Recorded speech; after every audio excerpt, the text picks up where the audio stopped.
lights on a beautiful evening at Salt River Fields at Talking Stick. The D-backs leading the majors in batting average, runs, and hits this spring. Hosting the Milwaukee Brewers. Arizona Diamondbacks spring training baseball brought to you by Ram Trucks. Good evening from Scottsdale. Welcome to the broadcast. Steve Berthiaume, Bob Brenly along the way. The Diamondbacks, winners of 16 of their 21 Cactus League games, here tonight hosting the Milwaukee Brewers. That means, Bob, Gene Segura faces his old team. Well, that means he's going to get at least a couple of knocks. Gene Segura in 10 Cactus League games has 20 base hits, has tied for the Major League lead. This guy has just raked from day one of spring training. He's hit safely in all 10. Including 3 for 4 yesterday, and the Diamondbacks went over the Reds in Goodyear. Patrick Corbin and Josh Hader, your pitching matchup here tonight. When we come back, Jody Jackson checks in. What's with all the offense? We'll ask Chip Hale and delve into some of these amazing spring training numbers. Diamondbacks baseball on Fox Sports Arizona. Back after this.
Best play is at Sanderson Ford.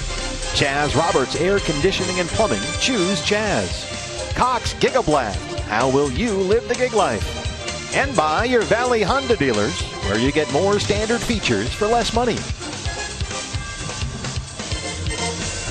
Fans packing the place for this matchup between the Milwaukee Brewers and the Arizona Diamondbacks tonight. Happy to have you for Cactus League baseball here on Fox Sports Arizona. Jody Jackson with you. Now, you heard Steve Berthiaume and Bob Brenly talk about some of the amazing numbers the Diamondbacks are putting up this spring. In fact, they are the hottest offense in all of Major League Baseball. If you ask Chip Hale, though, he said, look, I don't get too giddy about spring training numbers, but he is analyzing every single at-bat, and he likes what he sees. It's hard to ignore the numbers, though, right now. They lead the majors in average at 320. That's 153 runs, 244 hits, and you love the on-base percentage. He says, look, I love the fact that we're working some walks, and we've worked on situational hitting. They did that as well last year, but it's a little more focused. And Chip Hale actually says there's plenty of room for improvement. Spoken like a manager who is not putting too much stock into spring training as he evaluates all these players. Now, we know competition is heating up as well. That will be on display here tonight when we come back. First pitch from Salt River Fields, the Brewers visiting the Arizona Diamondbacks.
Powered by Nissan. Get great offers on 5 exciting new models at Nissan now.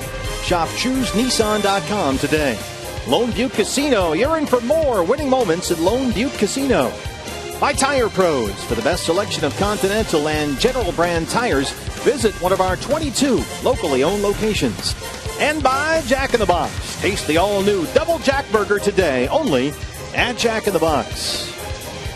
What a gorgeous night here in the Valley of the Sun. We're under the lights in Scottsdale, Arizona. 85 degrees. Steve Berthew, Bob Brenly, Jody Jackson along the way. It's the Diamondbacks who have won 16 of their 21 Cactus League games this spring, leading all major league teams in batting average, runs, hits, and total bases.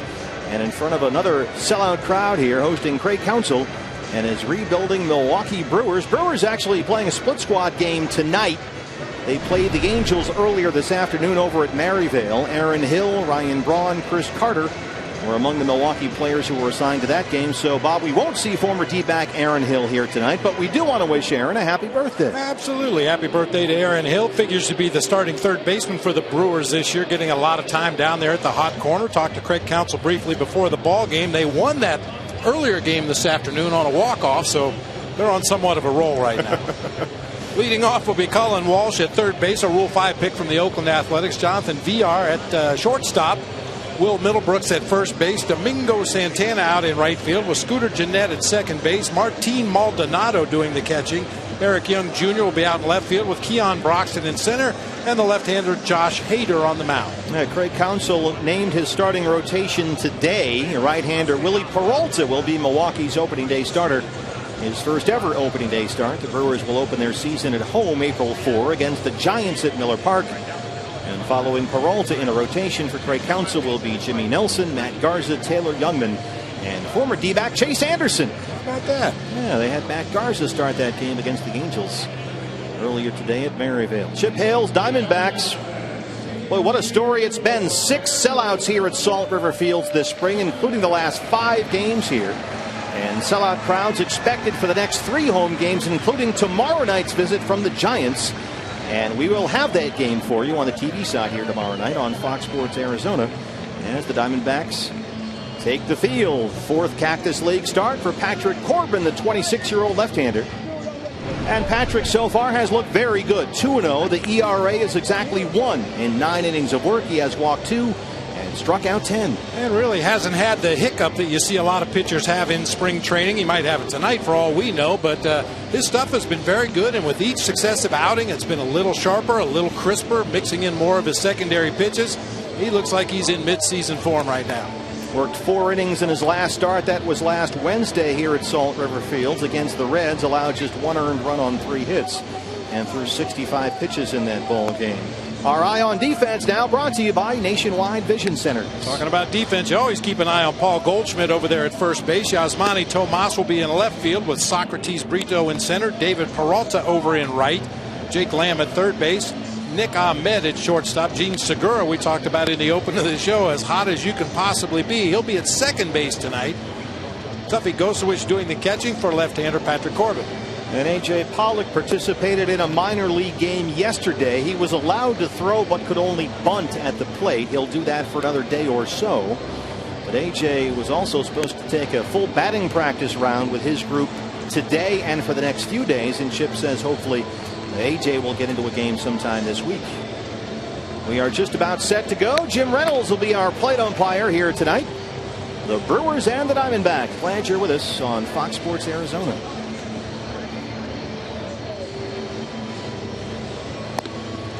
And while we have a moment, Bob Brenly with our Valley Honda keys to the game. What do you have tonight?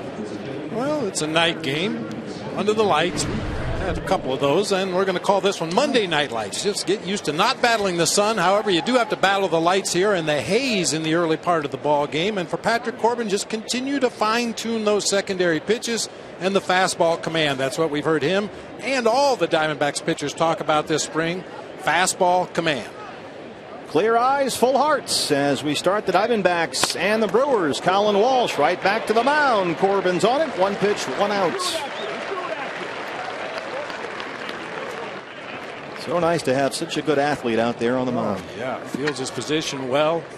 Gets over to cover first base on balls hit to the right side, always backing up the right base should the ball be hit into the outfield. It only makes a difference when you don't do it. That's when you really notice it. It can get ugly with some guys. Oh, yeah. Chip Hale is out there having a conversation with the umpires. And he has retaken his seat as Jonathan VR steps in. Another switch hitter at the top of this lineup. Just 194 this spring. He has struck out 10 times in 31 at-bats.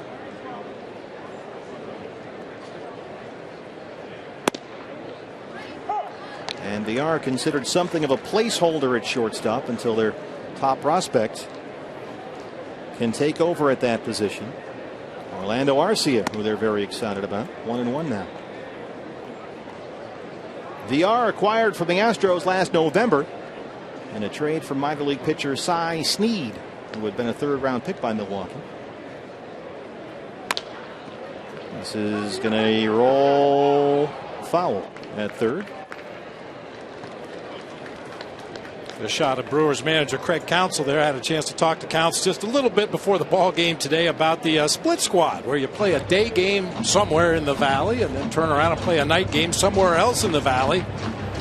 He made it over here from their early afternoon game about 45 minutes before game time. Said it's a long day. Yeah, it starts at about 6 in the morning for these guys. Yeah.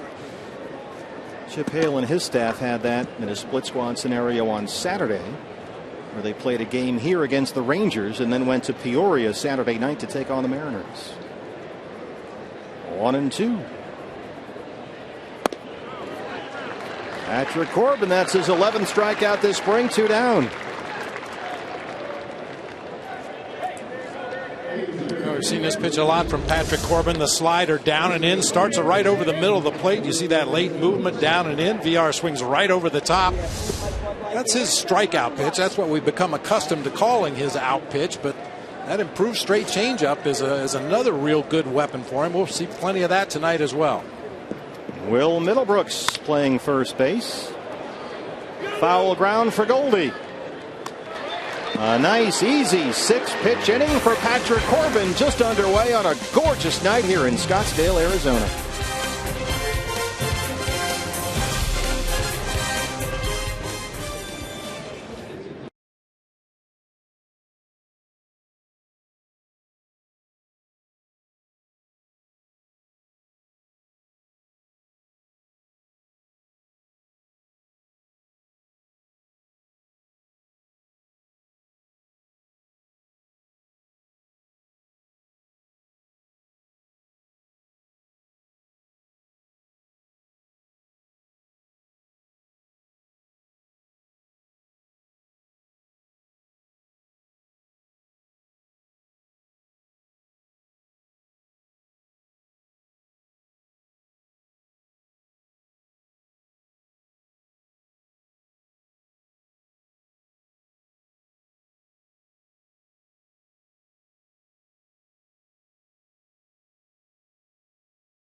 Brewers and Diamondbacks.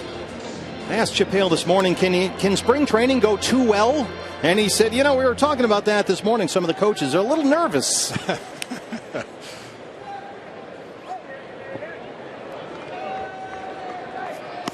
And the former Brewer, Gene Segura, leads it off. Gene Segura will lead it off and play second base tonight. Nick Ahmed at shortstop. Paul Goldschmidt at first base, with David Peralta cleaning up out in right field. Asmani Tomas in left. Jake Lamb at third base. Tuffy Ghost doing the catching. Once again, Patrick Corbin, the pitcher, batting 8th tonight, with Socrates Brito plugging that 9 spot. And they'll face left-hander Josh Hader, still a few weeks shy of his 22nd birthday, acquired by the Brewers from the Astros last year as part of the deal that sent Carlos Gomez to Houston. And last season at Double-A and had pretty good numbers. Well, here's Segura. And what a story he's turned into, the former Brewer. One of baseball's hottest hitters this spring. .571 in Cactus League play. There's the strike. He has 20 hits in 35 at-bats, including 2 homers and 7 RBIs.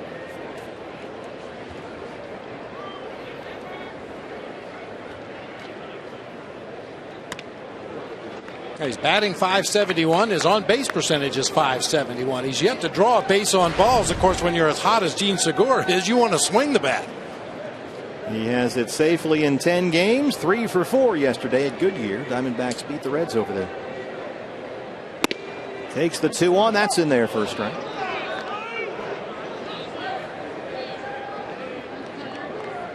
Segura, no walks as Bob mentioned. Never a patient hitter.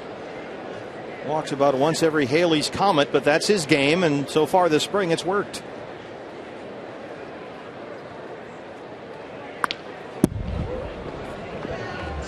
Well, you get nervous with those coaches sitting over there. Yeah, you do. That one just missed. Darnell Cole's over there, part of Craig Counsell's staff.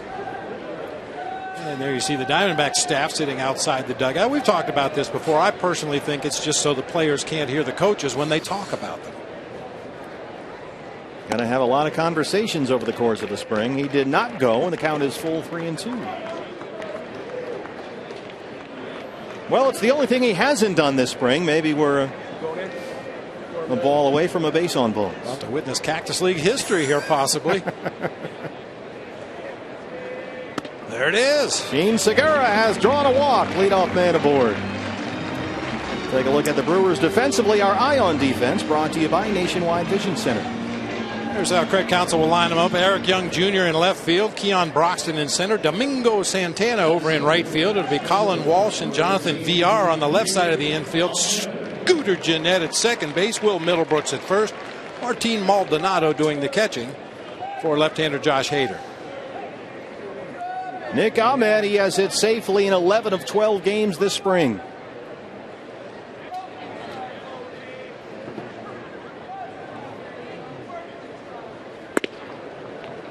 Nick at .405, he's got 2 doubles, 3 triples, and a home run. And he's knocked in 10. He too looking for his first base on balls of the spring. The .405 batting average, his on base percentage is actually .395. You'll notice that Hader out there on the mound has some deception. There's a little turn in his delivery. That's a fastball that will live in the mid-90s. Change up and a curveball that some of the scouts like.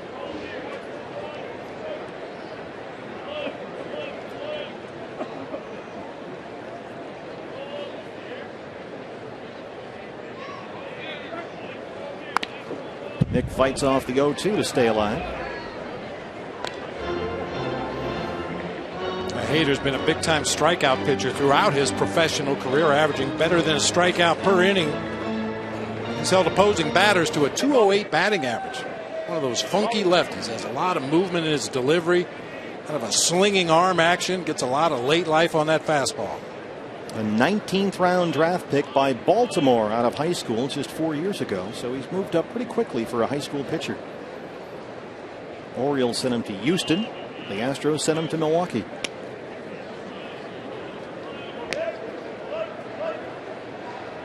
He's got some impressive minor league strikeout numbers, more strikeouts than innings pitched the last 2 minor league seasons.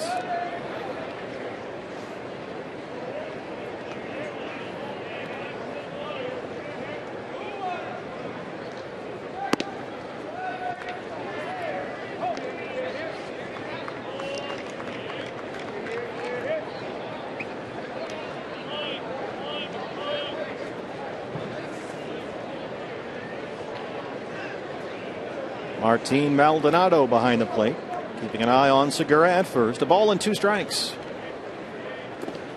There goes Segura. Maldonado, the throw is not in time.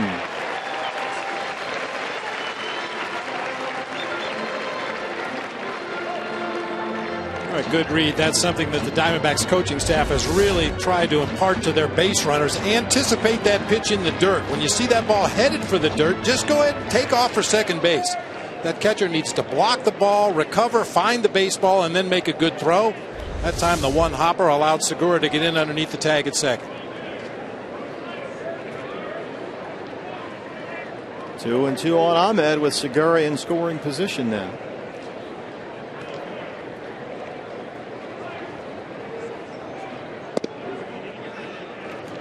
Good take by Nick, and the count is full. So Hader has worked a 3-2 count on the first two Diamondback batters tonight.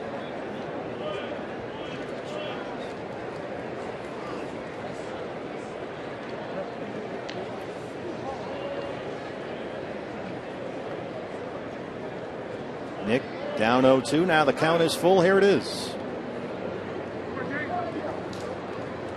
The old pickoff at second base. Here's your one. Check off your list. You're going to see it at least once every spring training game. Teams work on that particular fundamental at least one day a week. They come out and work on pickoffs to all the bases, and inevitably you get one during the game with a runner at second. You got to try the pickoff move. Called strike three. He rings up Ahmed for the first out. Here's Goldie.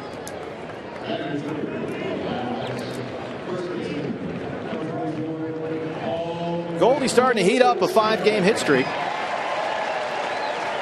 297 this spring. He has doubled twice and homered, and has 8 RBIs in 12 games.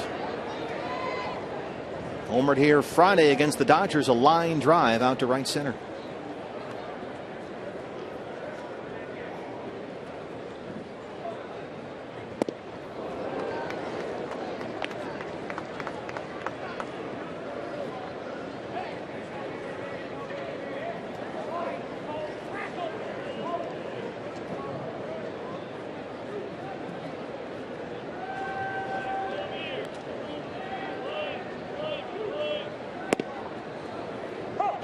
Two.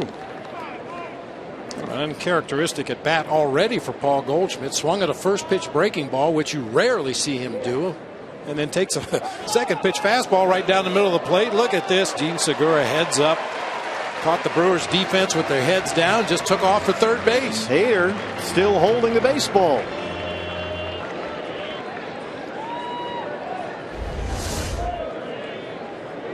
Segura just wandering off the bag. Gets to a point where he thinks he can outrun Colin Walsh, the third baseman, to the bag and beat any possible throw from the mound. That time they couldn't even make a throw. He's at third with one out. Infield creeps in for Milwaukee.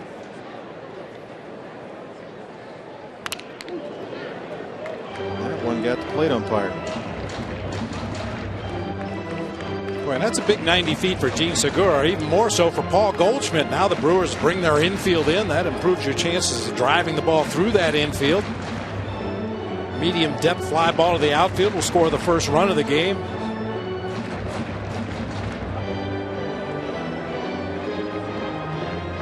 A walk and a pair of steals has Segura at third. 0-2 on Goldie. Don't you just love baseball? Patrick Corbin had a 6-pitch first inning. Josh Hader threw 7 pitches to Gene Segura and 7 pitches to Nick Ahmed.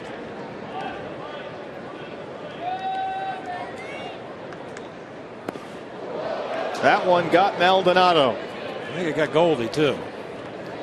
Sounded like it might have just caught Shue.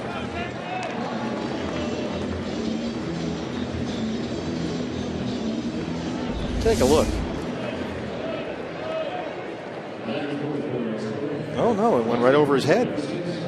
It looked like he was down in pain there for a moment. Got Goldie on the back foot that time. That slider down and in just kept biting. Eventually hit him on the right foot.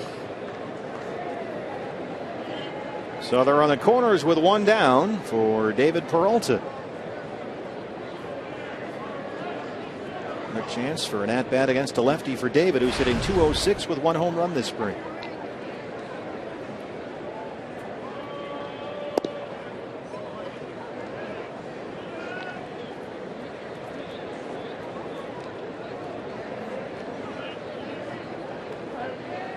Chip Hale said some of the guys have been bugging him for more at bats, and Peralta's been at the front of that line. Big surprise.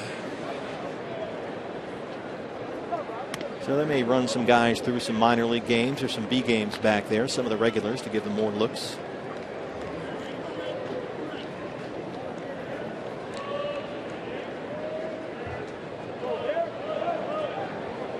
Every player's a little different how much they need in preparation for the regular season. Some guys like as many at bats as they can rack up in the Cactus League, whether it's a B game or a regular game. Other guys get to a point where they feel comfortable, and then they kind of like to back off a little bit as you get toward the end of spring training. Kind of save it for the regular season. Well, the interesting thing for David was he was not allowed to play winter ball in Venezuela this offseason. He usually does. He was coming off an injury in that final series of the year against the Astros.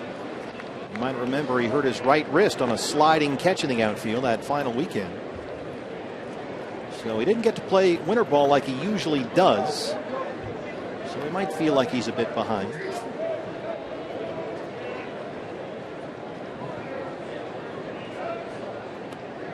Three and one.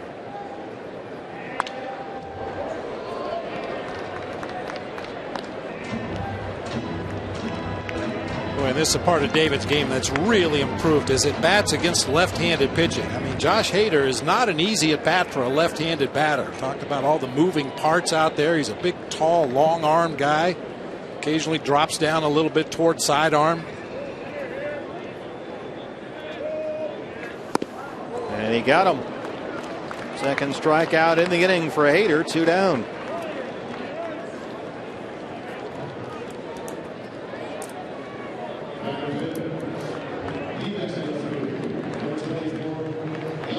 Yasmani Tomas, 100% good to go all out. Chip Hale told us this morning. No restrictions on Yasmani from here on in. After he missed 2 full weeks of games with a sore left knee, so he's just 5 for 12 so far this spring. A pair of hits at Goodyear yesterday in the win over the Reds. He's got Segura at third, Goldie at first.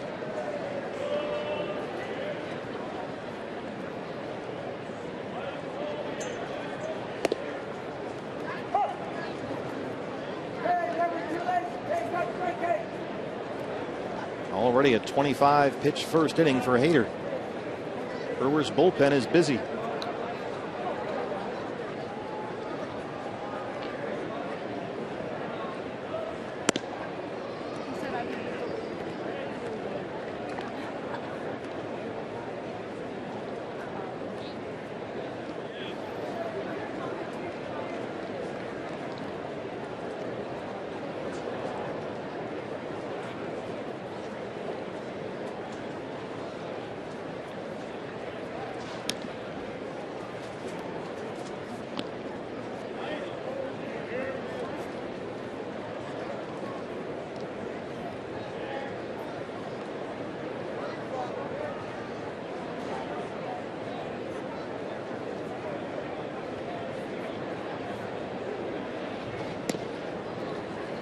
And now Goldie's seen a couple of pickoff moves from Hader over there at first base. He actually dove back into the bag at first on a delivery home. Was really having a hard time reading the move of the lefty out there on the mound.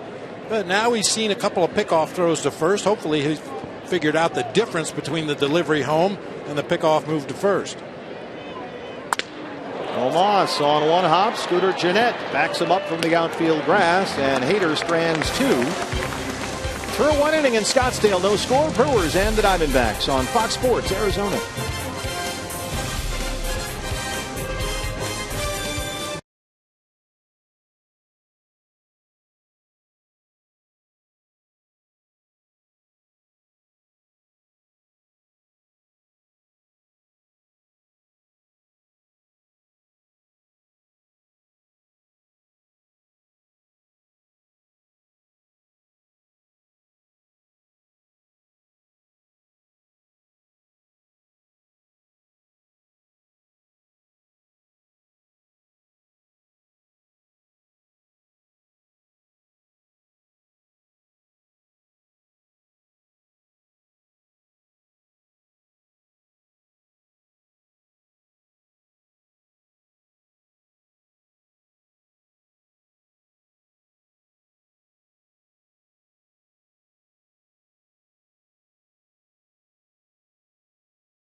Brewers set for the second inning.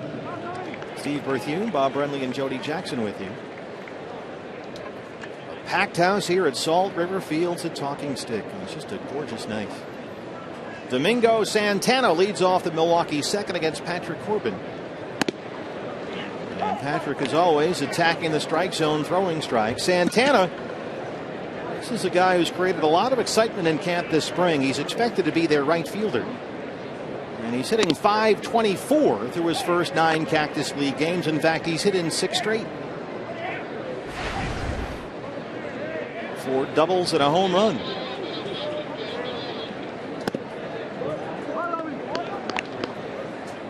Acquired by the Brewers from Houston at the trade deadline last July as part of that deal that sent Carlos Gomez and Mike Fiers to the Astros.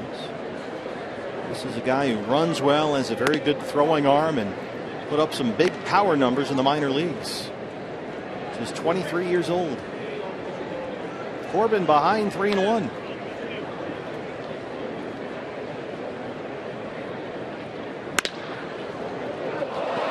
Five-hole on Jake Lamb right through the wickets at third. Santana's aboard. That was a smash. And it got under the glove of Lamb.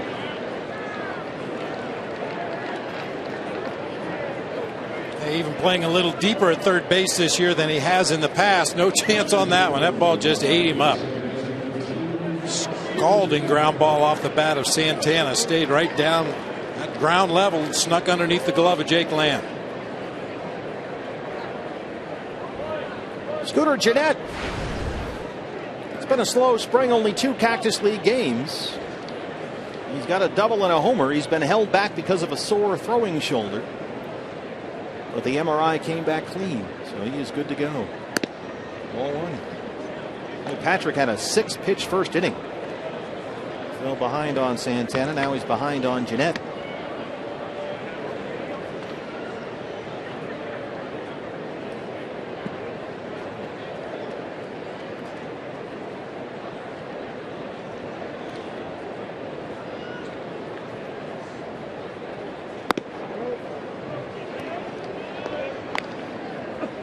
Scooter Gennett, .264 last year, 6 homers. And a disappointing on-base percentage, just under 300. Trying to turn that around this year. Patrick seems to be fighting himself out there just a bit.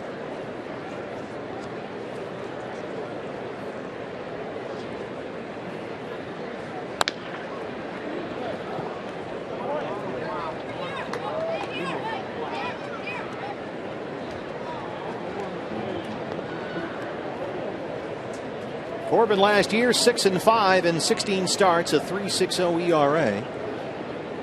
After coming back from Tommy John surgery. Very good career numbers against Milwaukee.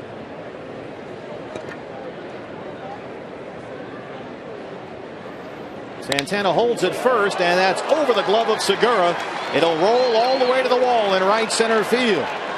Santana with good speed will score. RBI double for Scooter Gennett makes it 1-0 Milwaukee.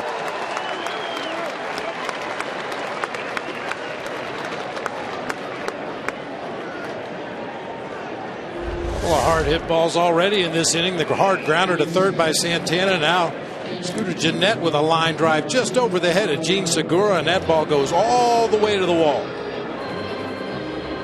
I think that's surprising power for a guy nicknamed Scooter. I mentioned the 6 homers for the Brewers last year. His given name is Ryan Joseph Gennett, known as Scooter, and this guy will be with the Brewers forever because he got married last year in April at the Miller Brewery. She's a keeper. Nicknamed Scooter because growing up he loved the Muppet Show.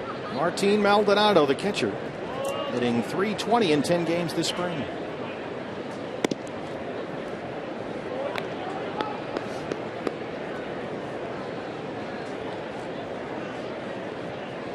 Maldonado last year a career high 66 starts behind the plate. Jonathan Lucroy had toe and concussion injuries, so Maldonado caught more than twice as many innings last year as he did the year before.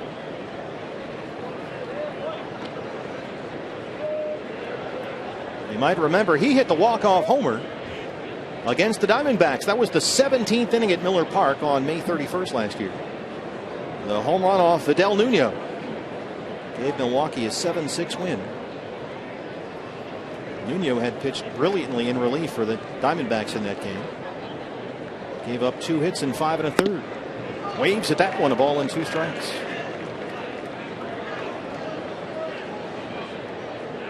Adel Nuno now trying to make the Mariners ball club this spring in Peoria. Yeah, Maldonado could possibly end up catching a lot more games than he thinks this year, depending on what happens with Jonathan Lucroy. A guy that's very reasonably priced. Brewers are definitely in rebuilding mode at this point. Called strike 3. Second strikeout for Corbin. First out in the second.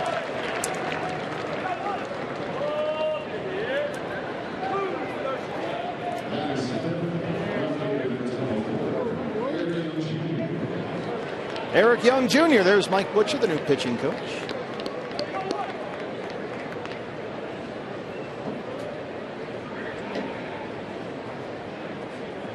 EY Jr. starting in left field tonight. 7 hits this spring, all singles. He's knocked in 3.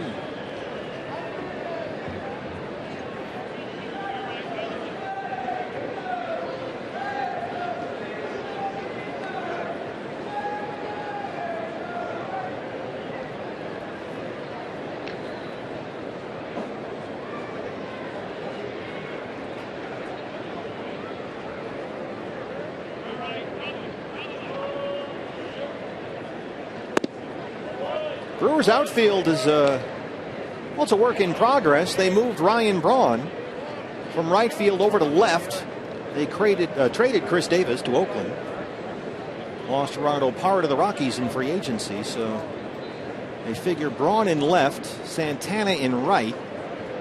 Center field they'll see, and the reserves still undecided. EY trying to win a job. Jake Lamb keeps it in front. He's got 1 error already. Got to be quick, and Young beats it out. He's got good speed.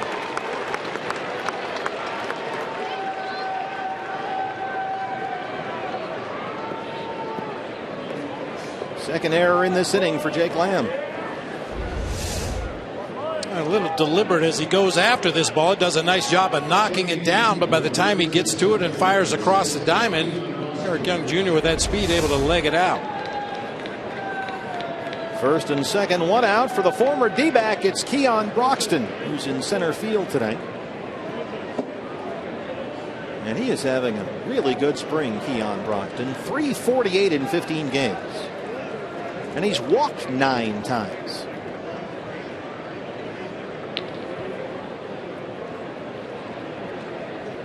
Originally a 3rd-round pick by the Diamondbacks in 2009.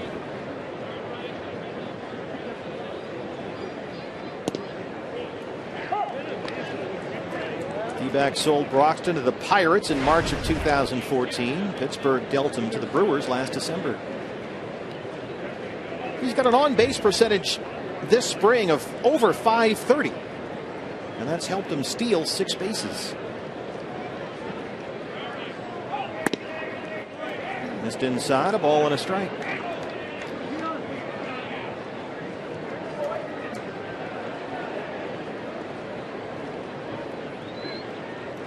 Jeanette, the runner at second, Young at first.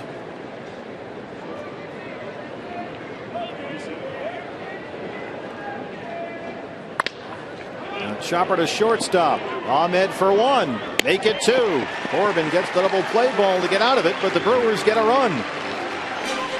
2 errors in the inning. Scooter Jeanette's RBI double has made it 1-0 Milwaukee.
It's 1-0 here. Spring training continuing. I'm alongside Shelby Miller, who will occupy the number 2 spot in the rotation coming over from the Braves in the offseason. And Shelby, you started yesterday. Yep. And for you, spring, I know, is a process. You're outing, a little bit of a rough start. Is that part of it, too, during spring, is being able to work out the kinks and you finish strong in that game? Yeah, I mean, it's Hey, Art. like the third time you're pitching during, coming back from spring training. I mean, it's only the third game of the year, so you're going to have some innings where they're a little rougher than others. But, the biggest thing's to adjust and try to get out of it. And I thought we did an all right job of that. Obviously, I gave up some runs when it's always frustrating when we, put up 6 runs and then you go out and give up 3. But, that's part of spring training. But I felt like we did a good job settling after that. So it's, it's still early, but it's about time to start getting game ready. I know, first outing, you said you were working on the curveball, and I know you and Mike Butcher have been working on that. So it's also time to tinker a little bit, right? Yeah, absolutely. I mean, we got, you got guys working on all their stuff, trying to just fine-tune it and just really get it in the zone and get the spin right and just little things like that. I mean, it's not like we're trying to go out and spring training isn't about results. You're trying to work on things and like I said, fine-tune everything, get ready for a long season. But, that's why we have spring is so you can do those things. You're ramping up. I mean, we're getting closer and closer, though. Are you already kind of feeling the excitement? Because, it is a new team that you're with, and you've talked about the clubhouse vibe. So how excited are you to get it going? I'm ready. I wish the season was starting tomorrow. I mean, I think we have a, good 2016 ahead of us. I mean, if we could just play good baseball and play as a team and show up ready to go every single day, we should be good. And that's taking nothing from a tough division. I mean, we got the Dodgers and the Giants and San Diego and Colorado's got a great offense, so it's not going to be easy. But we believe in ourselves. We believe that we got the ability to go out there and do something special, and all we're trying to do is do that. And play baseball, have fun. Obviously, Zach heading up this rotation. When you saw Zach Greinke going to the D-backs, I guess my question is, were you surprised at that particular move, and did you have any inkling you might be the next guy to join the team? No, I didn't. I mean, I remember the day they went out and got Zach, and he obviously signs a big contract, and I don't know how close our transactions were together, but but when I initially when I got found out that I was coming over here, I was pumped. It was. I've had faith in the Diamondbacks in the past and know the offense that they have. And, with Tony over here and Stu and everybody just doing what they're doing, I feel like this team's headed in the right direction. And I'm excited to be a part of it. And, guys like Zach and Goldschmidt are just icing on the cake. Those key players that are some of the best in the league are fun to watch and really the core of this team. And we're the guys trying to help. So, like I said, it should be a fun 2016. We should have a good team. You mentioned Tony. You were obviously with him before with the Cardinals, and you get a taste of that postseason that you had with them. I mean, that only makes you hungrier, I imagine, right? Oh, man, it's the best. It's the whole reason why we play the game is to make it to the playoffs and, pop champagne all over each other and just celebrate. There's really nothing better, and I can say I've been on both sides of the ball now. I mean, I was in the playoffs, 3 years with St. Louis, and then in Atlanta last year we almost lost 100 games. So it was a rough season, but I could definitely say that making the playoffs and winning is a lot more fun than it is losing. Okay, so you've been in the Grapefruit League your entire career. First Cactus League experience. You and I talked a couple weeks ago. But what are you enjoying most about being an Arizonan now? What's welcome you in Arizona? There's so many things. I mean, it's first off, it's a beautiful state. I mean, everybody knows that. I know the summers here get a little rough, but other than that, the weather out here is perfect. All the teams are close. I just like the vibe out here. I think that's a good play by him. I just think and living out here year round is pretty convenient, and not a lot of teams get that, and to have that as a luxury and just be in a place like this year round is pretty special. Shelby, thanks so much for joining me. Appreciate it. You're welcome. Shelby Miller, guys. Great to have him here. Thank you, Jody. That was a nice play by Colin Walsh down at third off the bat of Tuffet to start the 5-4-3, so they erased the leadoff walk to Lamb. 2 down now, and batting eighth once again for Chip Hale. It's the pitcher, this time Patrick Corbin.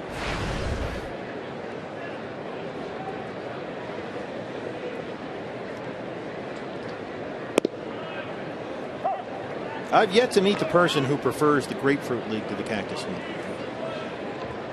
Well, maybe Troy Tulowitzki, but well, other than that, I can't think of anybody. Dunedin is beautiful this time of year. 0-2. The proximity of the ballparks, the facilities, the area, the restaurants, the weather. You can't beat it out here.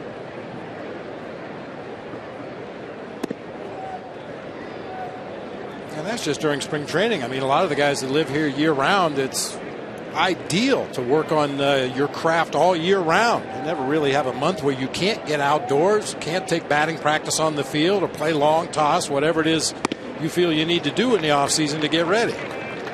Well, Hader gets his third strikeout through 2. Diamondbacks trail the Brewers 1-0.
Secure tickets now for the D-backs opening day game at Chase Field. It's Monday, April 4 against the Colorado Rockies. First pitch is 6:40. And Zach Greinke will be on the mound. His D-backs debut. You won't want to miss it. Should be an exciting night. A big crowd expected. A game you don't want to miss. So get your tickets at dbacks.com. Full house here tonight. Diamondbacks on the verge of another spring training sellout. 6 sellouts here this spring, including the last 5 here. And we expect sellout crowds for the next 3 home games, including tomorrow night against the Giants. We will have that game for you on TV right here on Fox Sports Arizona. Saw quite a number of Giants fans here in the crowd tonight. Maybe some advanced scouts. I'm not sure. But they wandered over from Old Town. Yeah. Salty Senorita ran out of seats. Josh Hader, the pitcher, leads it off. Giant fans, boy, they do a great job. They come out, support their team. They're here in the Valley with us all spring long. It's hard to get a seat over at Scottsdale Stadium. We have a Salty Senorita right here.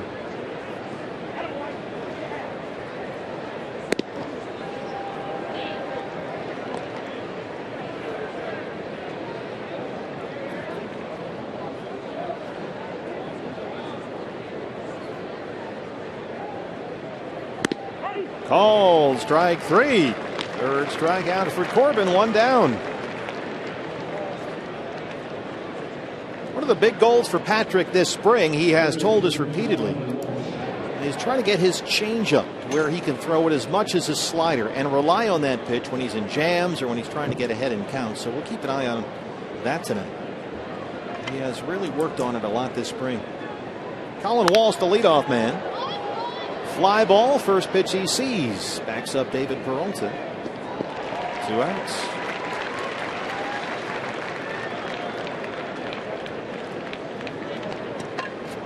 The changeup is a pitch that Patrick would like to show lefties and righties, just to get guys off the slider and off the fastball a little bit. Give them one more little thing to think about.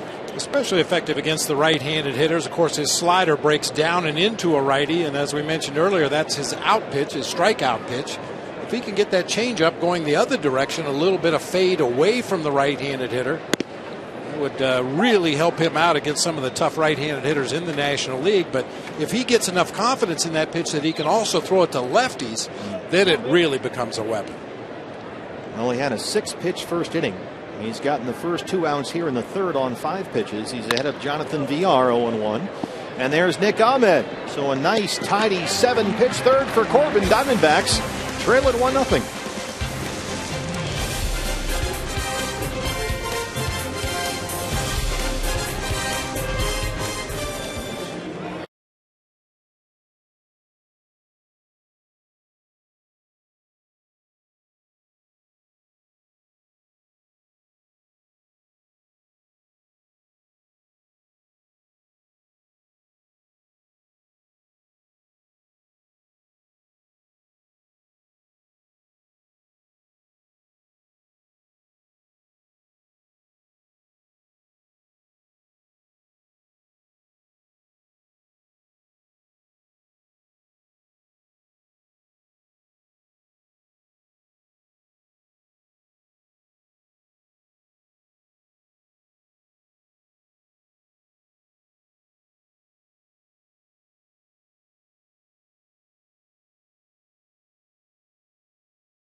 The Arizona Diamondbacks, and Major League Baseball is noticing top offense in the major leagues. Big reason why is the man standing next to me, catcher Wellington Castillo. Back here, Jody Jackson with you. And, you know, you're kind of looking modest there, but you're batting .480. You've got 8 doubles, 3 home runs.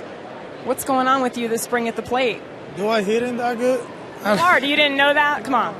No, honestly, I don't look in my numbers, not even in the season. So I just go out and have fun and hope everything going fine. You and I talked the other day just about the difference a year makes. You know, last year, Cubs, Mariners, and then kind of finding a home here. Is that how you feel about Arizona and Dave Stewart bringing you here and giving you this opportunity to start? Yeah, I feel like I get home because I have a joint team here and really good players, really good guys, you know, really good coaching staff too. So I feel like really contribute to being here, and you know, every time I'm in the line, I just gonna go out and give 100% to win. That's all I care about. Is just win and help my pitching staff. We saw you catch fire when you joined the team last year, and the power that you brought to the lineup. So, how about you at the plate? Are you doing anything different, or are you just not tweaking it too much? I saw the other day you were quoted as saying you're trying to keep it simple. Yeah, I'm just trying to keep it simple, but at the same time, the soon that Dale Stewart just called me when I got traded here, he just related to me like a really big confidence. That's what I feel every time he talked to me last year, like really confident. You know that they really want me here, so and just get here and come with the playing time. Just everything come easy, and the hitting coach Turner helped me a lot with my approach. You know, just stay with your approach. You got a really good swing. Just stay with that, no matter how good or how bad you're doing. Just stay with that, and you know you're gonna have a day where you're not gonna have your best offering there, but I have my defense that I can help my team win. So, you know, just for me, hitting is just extra. I just worry about my defense and my game calling and everything. Hitting gonna be there. if I hit good, if I know good too. So I still got to do behind the plate. Speaking of that, defense and just catching these pitchers, the pitching staff got a makeover in the offseason. Zach Greinke, what do you enjoy most so far about working with him? Yeah, he's really smart. You know, I've been learning a lot from him. Even though we don't have a lot of time to spend yet, but you know, he's one of those the best guy in the league. So why not learning and ask questions from him and calling again from him? I see why he's one of those the best, because he knows what he needs to do to each hitter to put him out and get ahead. So and you know, he's really good. Miller too. He's a power guy, power pitcher. He gonna go right after a hitter, you know, and he gonna go out there and competing. He's a competitor, you know, and we all know about Ruby and Colby and the other guys. So I think we are really good here. We have a really good meeting, and I have a really good feeling about this team. For you, I know pitch framing is something you've been working on with Glenn Sherlock, right? Is that something that you're more focused on this year? Yes, sir. Yes. I feel like I need to get a little bit. I need to get better on my pitching framing, because I'm down the leads. So and honestly, I don't worry about the leads. I just want to get better for my pitching staff, you know. And the more calls, try that I can get, the better my pitching staff gonna be, and better I'm gonna be too, because they're gonna want to throw to me, because I'm gonna be a good framing guy. But you know, it's that gonna come with the time. I've been working on it, and I feel really good about what we've been doing it. So, and I've been hearing a lot of positive thing about what I'm doing. So I'm gonna stay with them and keep learning, because that's what kind of person I am. I never say I'm good here, I'm gonna stay here. No, I'm gonna keep learning, keep getting better. Brought a lot of great energy to the team, and obviously the bat. So finally, before I let you go, Beef Mode really caught on last year, and you even, you know, we had Beef Wellington out on the field one day. How do you get it around town at all now? Is it really catching on? You know what? The day that I try, I really like it, honestly, but I haven't hit it again. To get it for you. Yeah. Pricey though. I don't know what it is. Where can I find it? But it was really nice, really good. I like the flavor. I like the meat a lot. So. But do people call you Beef too now, or is that just us? No, everybody just call me Beef Mo, Beef Wellington. So whatever people want to call me, I'm fine with it. With it, Wellington. Thanks for the time. Thank you. There he is, Beef Mode. Beef. You gotta love it, guys.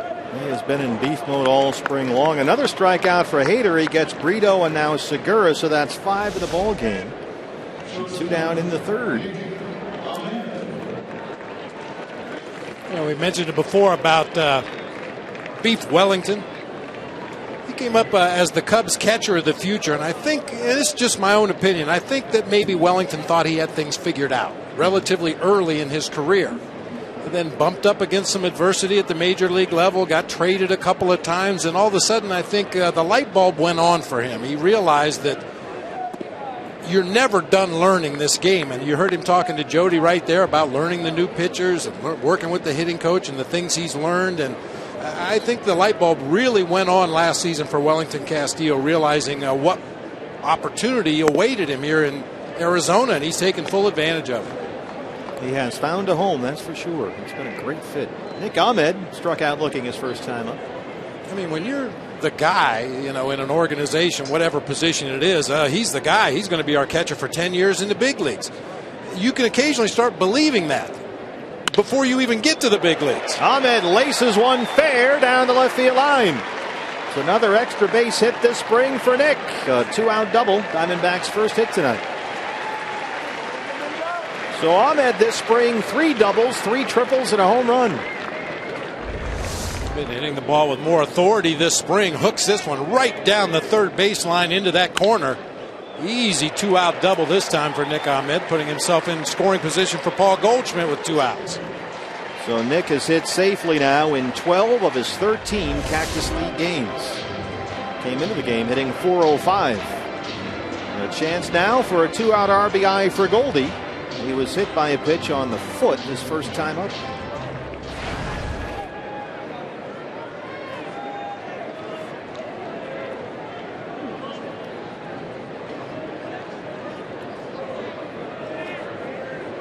this is something you would not see during the regular season. 2 outs, a runner to second base. First base is open, a left-handed hitter in the on-deck circle.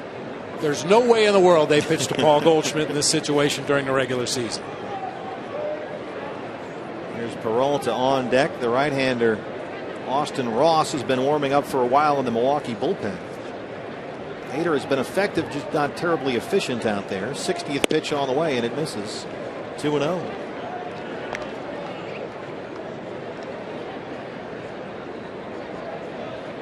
Hader went to a full count on 5 of the first 10 batters he faced tonight, so the pitch count is up there.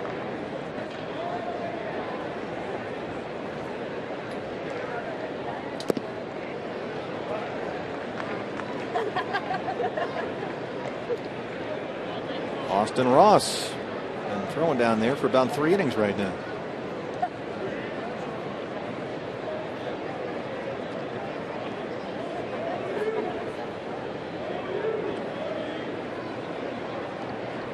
We've seen Goldie attack some 3-0 pitches here in spring training this year, something he doesn't generally do during the regular season. See if he picks one out here. Hader's not liking the fingers that Maldonado's putting down there. Do you have to practice pitching around guys?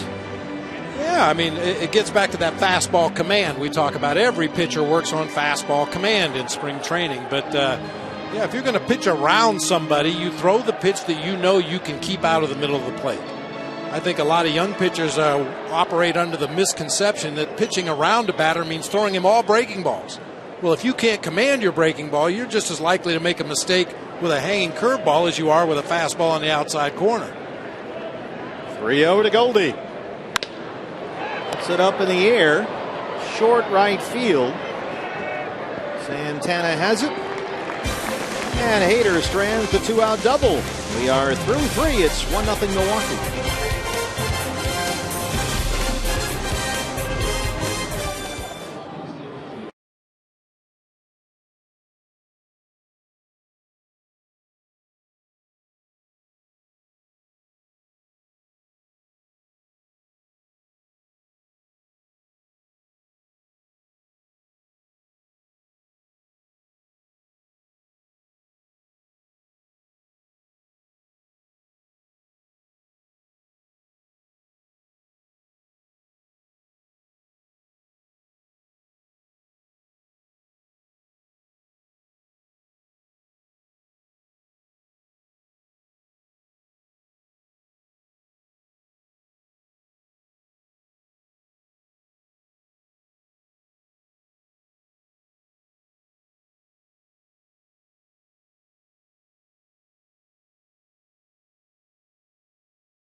Ram trucks right now. Get a great deal during Ram Truck Month.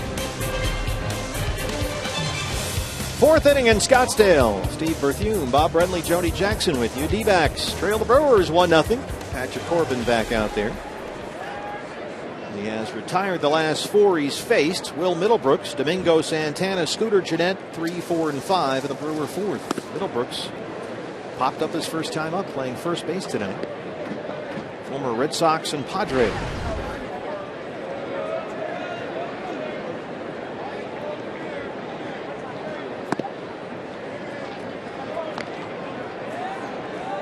You might remember Middlebrooks was brought into San Diego before last season, given a shot to win the Padres' third base job. He did not hit the 2nd straight season.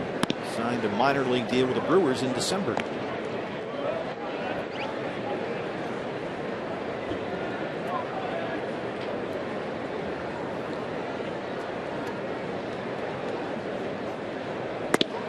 Here's the strike, 3-1.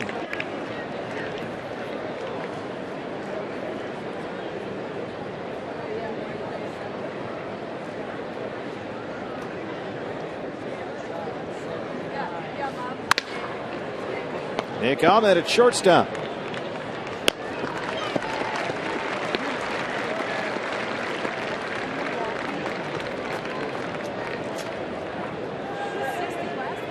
Brewers got their one run in the second. Domingo Santana led off the inning with an error at third by Jake Lamb. Scored on a Scooter Gennett double. And that's been all the Milwaukee offense so far. And here's Santana in his second at bat tonight, the right fielder.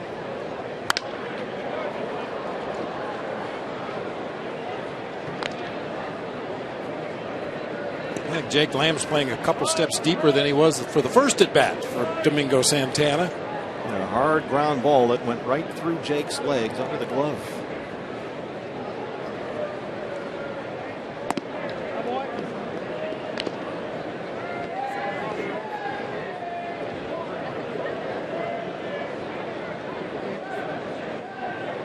Lamb had 2 errors all by himself in that second inning. If it weren't for that, in fact, Patrick tonight might be the model of pitch efficiency.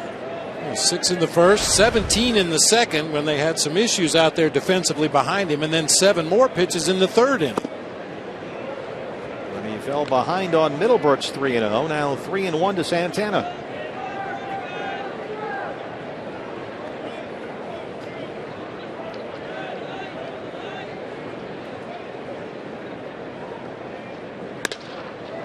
That is a foul ball right by Ed Cedar at third. Santana just messing with Lamb at this point.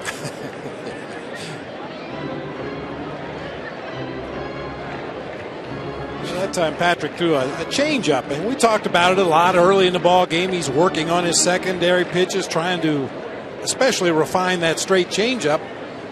Threw it right there on the 3-1 pitch, and if you're on the left side of the infield on a 3-1 changeup, you better know it's coming. Batter is almost assured to hit that ball to the left side of the field. Fortunately for Patrick and the Diamondbacks, he pulled the 3-1 pitch foul. First walk for Corbin. He had retired 5 straight, so a 1-out base runner for Scooter Gennett. Of course, the corner infielders, third baseman and first baseman, most of the time can't see the catcher's signs. The middle infielders, however, can see the signs, and if Nick Ahmed sees a changeup on a 3-1 pitch, I'm sure he has some kind of a signal to Jake Lamb to let him know we might see one coming our way in a hurry. Sometimes it's just a whistle. Sometimes you mention the guy's name. Sometimes it's, hey, watch out, he's throwing a changeup. But it sure helps those corner infielders to have an idea that the ball might be coming my way on this particular pitch. I think it was Ozzie Guillen who used to do bird calls out there. To be an ornithologist or something to figure out what the pitch is going to be.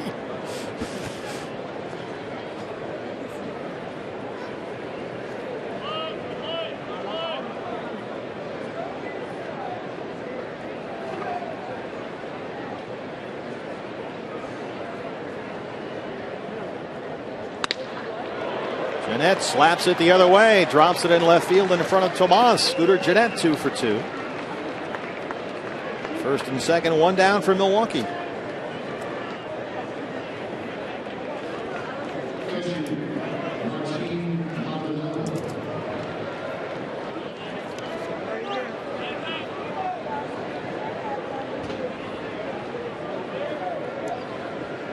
Scooter Gennett hasn't played a whole lot this spring, but he's got 6 hits and 9 at bats.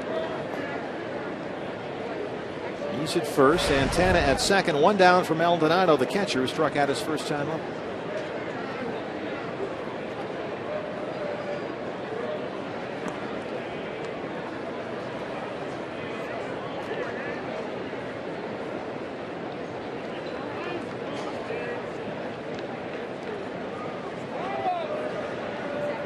So this is the exact type of situation in which Patrick would like to work on that changeup and use it in these Cactus League games. Try and develop that pitch, as he said, when he gets in jams.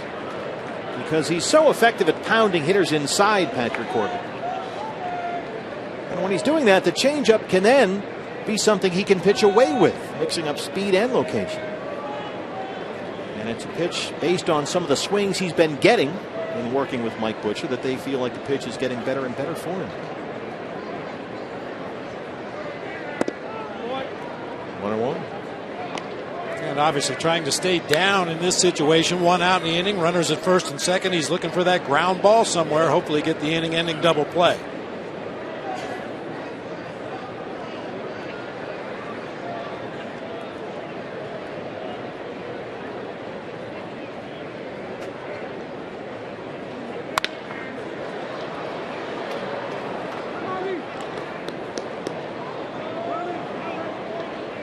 Well, what's happened with Patrick in the past, he says, is his fastball command is usually so good.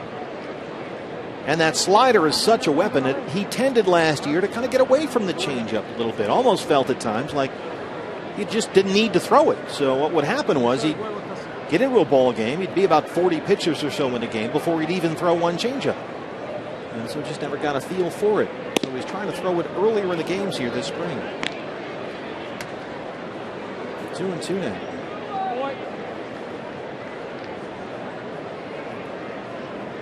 Get something in the hitter's mind that's a little different and do it early.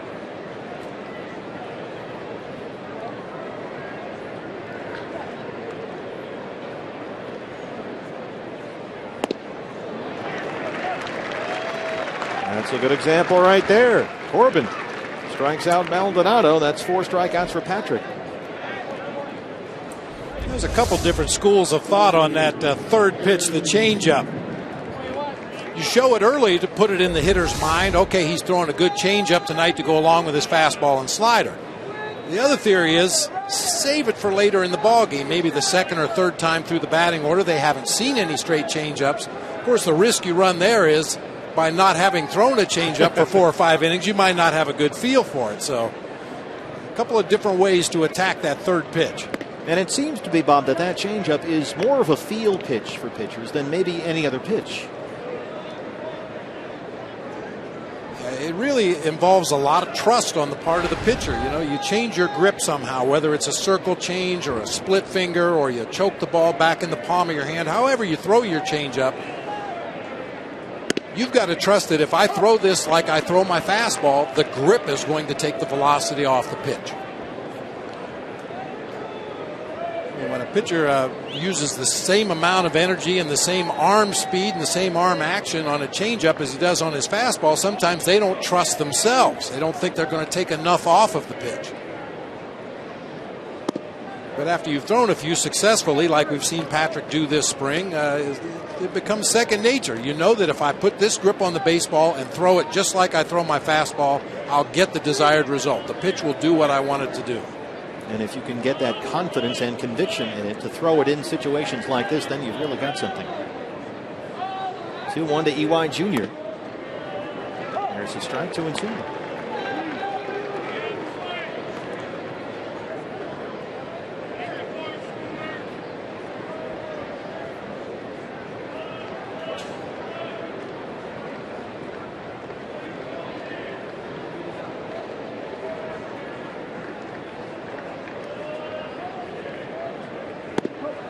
There it is again.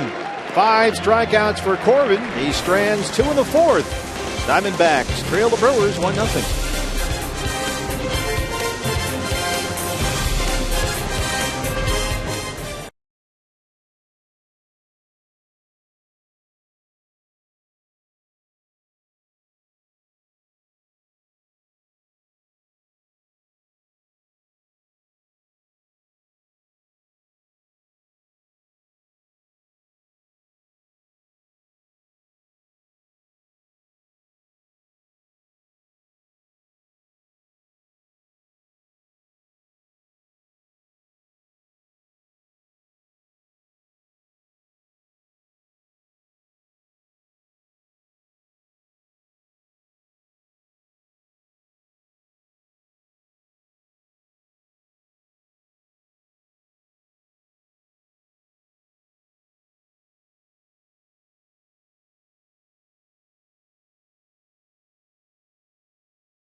Salt River Field. When the D-backs win, you win at Papa John's. The day after every Diamondbacks win, you get 50% off your regular menu price online order at Papa John's. Enter promo code DBACKS50 at papajohns.com. New pitcher for the Brewers. It's the 27-year-old right-hander out of LSU, Austin Ross, a 8th-round pick out of Baton Rouge by the Brewers 6 years ago. Last year in the minor league, 6-3, a 4.61 ERA in just over 70 innings. And he'll work to Peralta, Tomas, and Lamb 4, 5, and 6 in the Diamondback 4th. Austin Ross split last year between AA Biloxi and AAA Colorado Springs. 49 appearances, all in relief. 78 strikeouts in 70 innings. Peralta struck out his first time up, 0 for 1.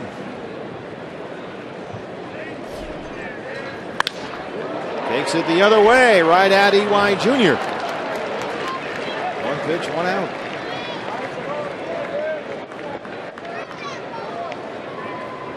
Almost right in his tracks. Good approach that time by David. The inside out swing produced a line drive, unfortunately, right at the Brewer left field. Yasmani Tomas grounded out in his first at bat.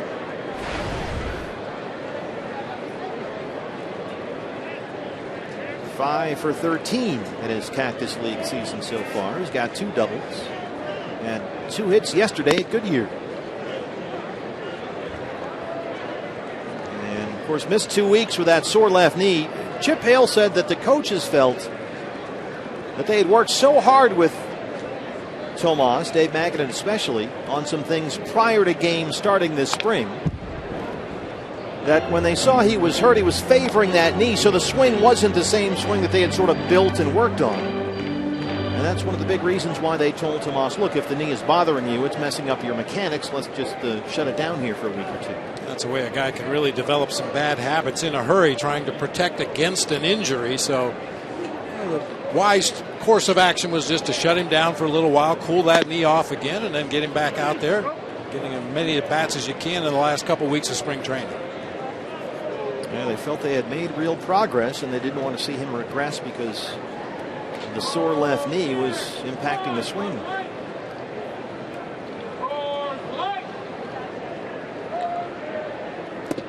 Waves at that one. First strikeout for Ross, 2 down.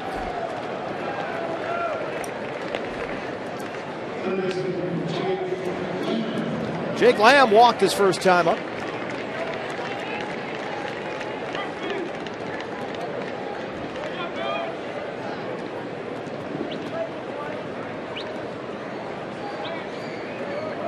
Big fan of these Brewers spring training hats. That old logo. The old school. That's your guy, Don Money, right? Don Money, my favorite. Shift is on for Lamb. But they've added the gold in there with that old Harvey's Wallbangers logo that they wore in the '82 World Series team.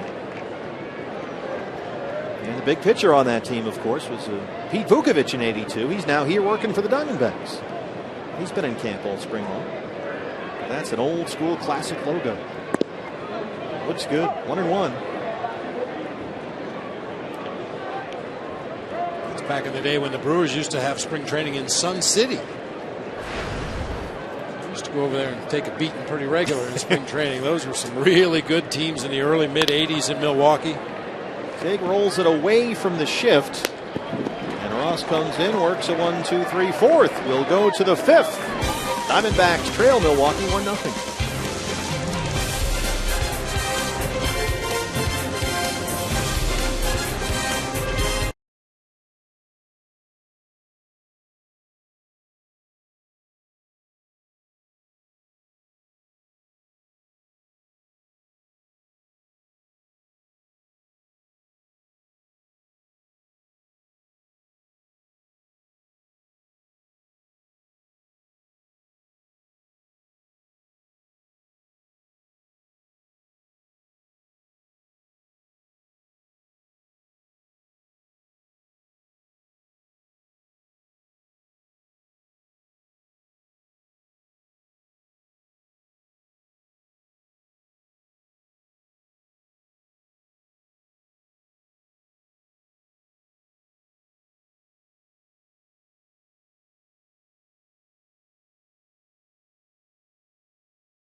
and I'm actually on the concourse above the third base line. Sonoran Barbecue's right over here, and I just had to try this out because, of course, Cactus League is going to be coming to a close sooner than we think, and this is an exclusive here at Salt River Fields. It's called the Mega Dog. Now, the Diamondbacks have really taken cuisine to the next level. Of course, first the D-Bat dog and the Churro dog at Chase Field, but this is just here during spring training. Guys, I don't know have you guys tried this yet? I have not had a Mega Dog. Our staff here at the ballpark, Jody, has sampled both the Sonoran dog and the Island Noodles, and we got rave reviews. And tonight, a little barbecue brisket, which I'm told is excellent, but we have not done the Mega Dog yet. Well, it is all good, and I'm not, hot dogs. You're at the ballpark a lot, but when you have pulled pork on it and Southwestern green chili mac and cheese, that kind of takes it up a notch, So, I'm going to taste a little bit of the mac and cheese here. It's got a little kick to it. Wow, that's a lot of food, I have to say. That's actually really spicy. It's really good, but I'm going to need a water, so. Hydrate. I just had to do it. I had to try it. You know how I like to eat food on camera? I eat Borowski and Webb under the table most nights at Chase, so there you have it. You've got 4 innings left, Jody. I expect you to kill that thing. Well, if you're scoring at home, the Sonoran dog is a bacon-wrapped hot dog sold at the ballpark here. It's got beans, pico, what is that, cream? Crema. I don't know what that is. What's crema? Ross, the pitcher, has a base hit up the middle. It looks like a great deal of food. Oh, Mexican sour cream. Oh, I know what that is. Penmanship, very important. Our highly unreliable staff is at it again. The brisket, 2 thumbs up today.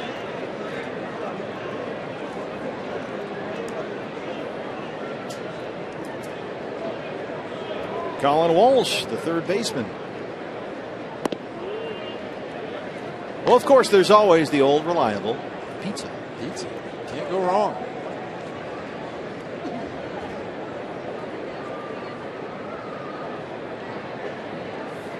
Chocolate dipped strawberries are a big hit here at Salt River Fields, especially late in the ball game. Center field, Socrates Brito has that one, 2 outs.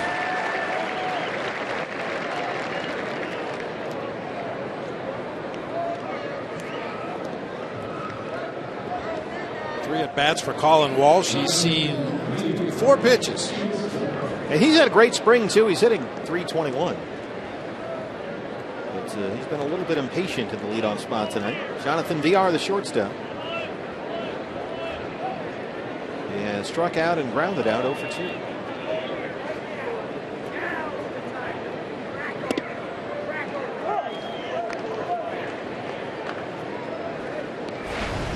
Patrick Corbin, in his last start Wednesday against the Reds, threw 65 pitches in that ball game. Went 4 innings. He's right at 60 at this point, so they're stretching everybody out a little bit more.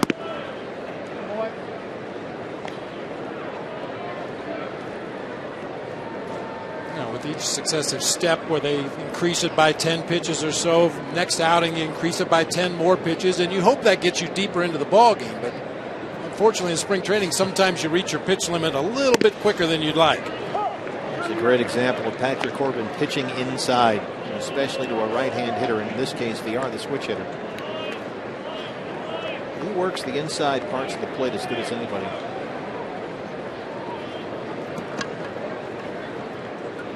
That slider, elevates the fastball and missed 2-2. Looks like Tuffy was setting up back there for that back foot slider from Corbin.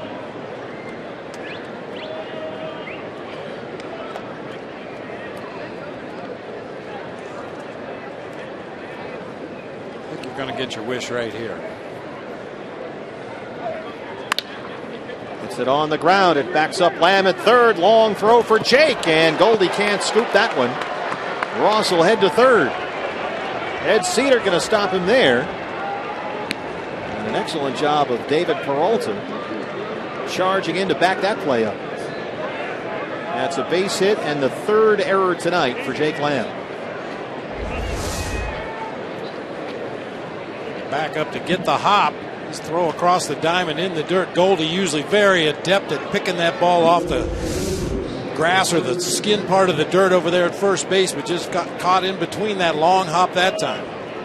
So it's a single for VR. The error by Lamb puts him at second. Ross at third.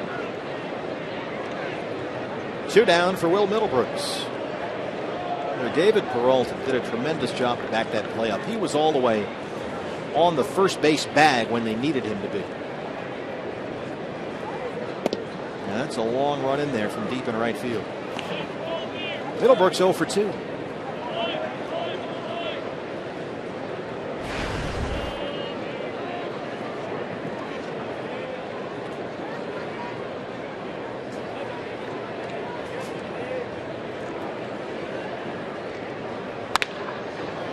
That'll reach the seats. Well, there's something for everybody to do on every play. It doesn't really show up until the one time you don't do it. But that time David really was busting in from right field. Tuffy Gosewich, the catcher, who normally would run down to back up first base, had to stay at home just in case there was an overthrow and a potential play at the plate later on in the play. So Peralta really the only guy who could get there on that play. The freight train was moving. Reaches down and lifts that over the Diamondback bullpen. There's a good example of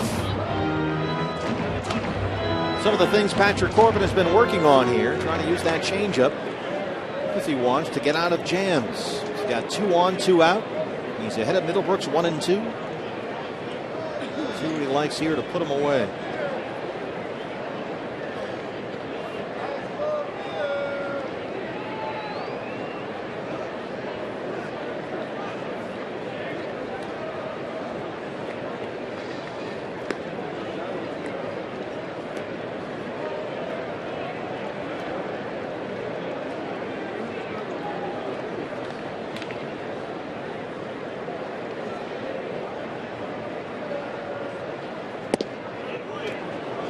Just missed inside. Patrick may have thought he had that one there. Yeah, that strike zone's been a little tight on the inside part of the plate. Jim Reynolds, we're told, is the home plate umpire tonight. He's called some pitches up and out over the plate, but has rarely called that one on the inside corner. Ross at third, VR at second.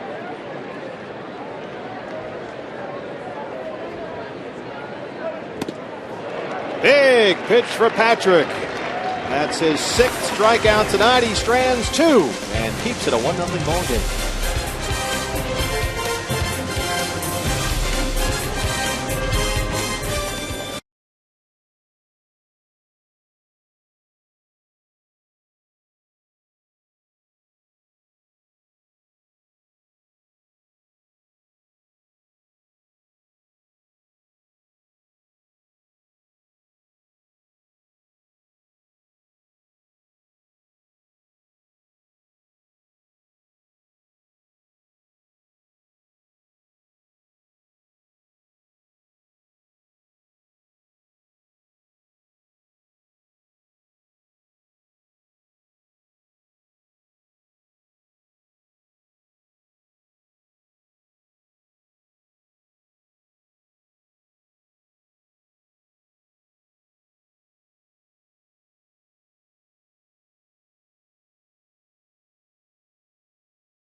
In the ball game, all 3 committed by Jake Lamb, and they trail the Brewers 1-0. As we get set for the home half of the 5th, hey fans, not too late to become a Diamondback season ticket holder for 2016. You can get your season seats for the full season, or you could choose from a half, a series, even a weekend plan. Season ticket holders enjoy the lowest price per ticket and get access to exclusive events and experiences. become a Diamondback season ticket holder for 2016. You can do so right now at dbacks.com. Here's some of the new teal BB that's making its way out to D-Back Nation. Seeing more and more of it around the ballpark here. Oh, looks good. Austin Ross back out there for his second inning of work. Tuffy goes a wish. The pitcher's spot, and Socrates Brito due up here in the Arizona fifth, 7, 8, 9. Diamondbacks are back at it tomorrow. We'll have that game for you right here on Fox Sports Arizona tomorrow night against the Giants. That's a 7-10 start. Ruby De La Rosa pitches that game. And then the Giants again on Wednesday afternoon in a 1:10 start. Left-hander Robbie Ray. So we'll be with you tomorrow on Fox Sports Arizona Plus. A little later than normal. 7 o'clock start for the D-Backs and the Giants. So Austin Ross set to go. Tuffy will lead it off. He hit into a double play his first time up. And Tuffy's had a slow spring at the plate. 3 for 23. Trying to get it going right here.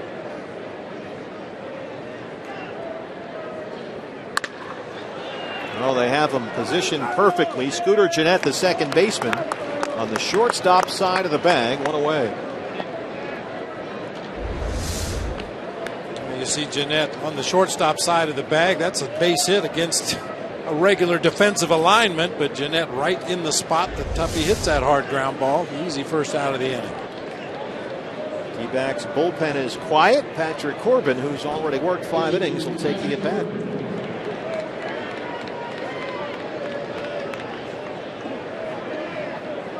Patrick struck out his first time up against Josh Hader.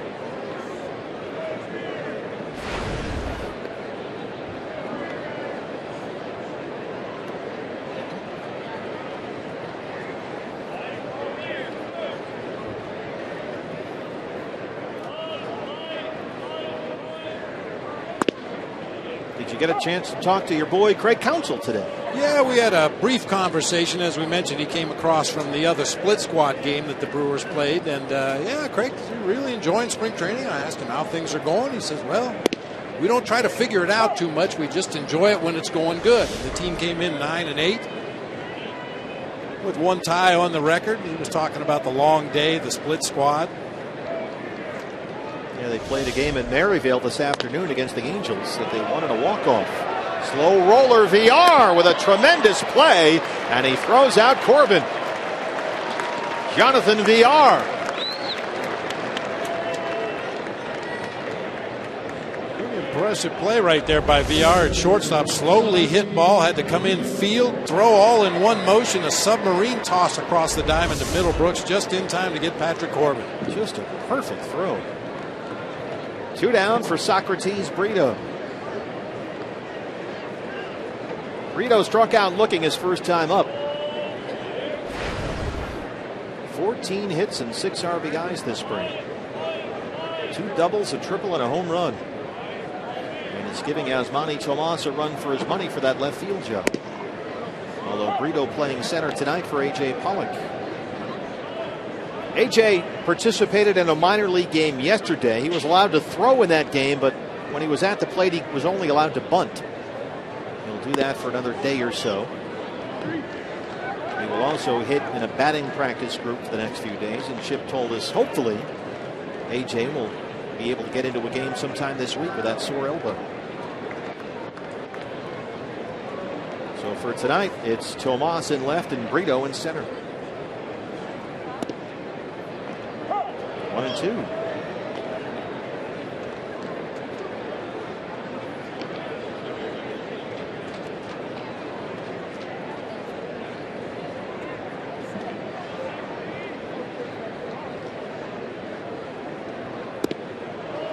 Brito strikes out for the second time. That's the second strikeout for Ross, who has retired all 6 he's faced through 5. D-backs down 1-0.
stymied tonight by the Brewers, who lead it 1-0.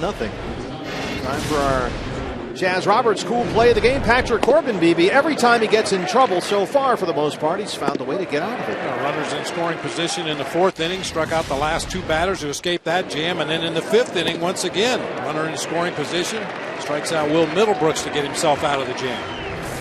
Sure looks like he's on his way to a big year. Domingo Santana leads off the Brewers' 6th. Santana has scored the game's only run. He led off the 2nd inning with a smash to 3rd that went right through the legs of Jake Lamb. Jake has committed 3 errors tonight. And then he came around to score on a Scooter Gennett double. Corbin at 71 pitches, 44 for strikes. So getting deeper and deeper into the games. Back out there to start the 6th. Daniel Hudson is warming up in the Diamondback bullpen. Corey Knebel throwing for Milwaukee. This is out to Tomas. It drops in front and gets away from Yasmani. Santana is not exactly sprinting up the first base line. He'll stay put right there. Kind of a tweener for Tomas that time. If you don't commit to come in on that ball right away, you better stay back and play it on a hop. But Tomas didn't get the best read off the bat. Started in and then realized he wasn't going to get to the spot quickly enough, so just bodied it up out there, blocked it, kept it in front, and threw into second base to hold Santana to a single. That's the 5th hit for Milwaukee. Scooter Gennett has 2 of them, including an RBI double in the 2nd.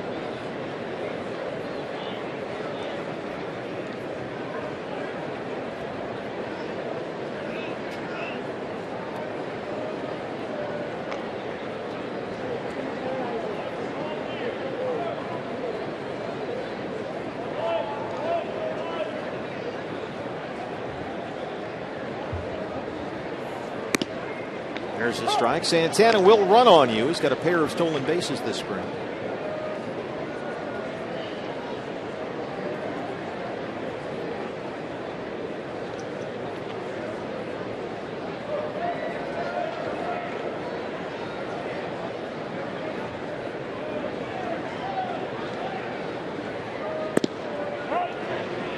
Yes, he went.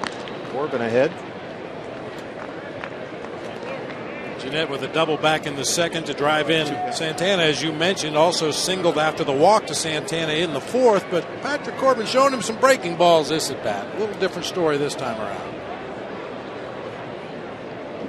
Picked on a couple of fastballs in his first 2 at bats, so Patrick challenging him here with breaking stuff. He's ahead 0-2. Gennett has always been a very aggressive hitter at the plate.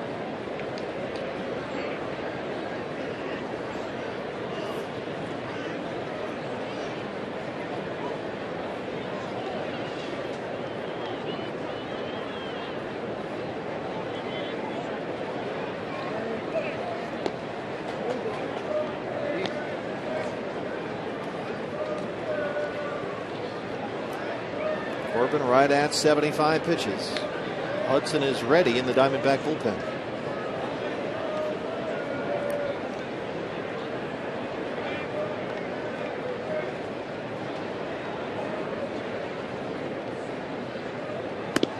Called strike 3. Ring him up and sit him down. He strikes out Gennett. That's 7 strikeouts for Patrick. And that might be it. Here comes Chip Hale. After a lot of breaking balls early in the sequence, comes back with a perfectly placed fastball on the outside corner for a called strike 3, and now I believe Patrick's going to give way to the right hand. Daniel Hudson on his way in. Patrick Corbin tonight, a walk, 7 strikeouts. He leaves trailing 1-0.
Ram trucks. Right now, get a great deal during Ram Truck Month. Back in Scottsdale, Patrick Corbin's night is over. He gave up just 5 hits, 4 of them singles, walked 1, struck out 7, responsible for 1 base runner, and he gives way to the right-hander Daniel Hudson. 6th appearance of the spring for Daniel Hudson. He's been throwing the ball extremely well. .227 batting average against him. You can see in his 6 innings of work, he's surrendered 5 base hits, 5 strikeouts, only 1 walk. He comes in with a 1 out, and Domingo Santana, the runner at first. Martin Maldonado, the catcher, steps in. Maldonado 0 for 2. He has struck out twice. And keep your eye on that front leg of Daniel Hudson. You'll see something new this year. It is much quicker up and down.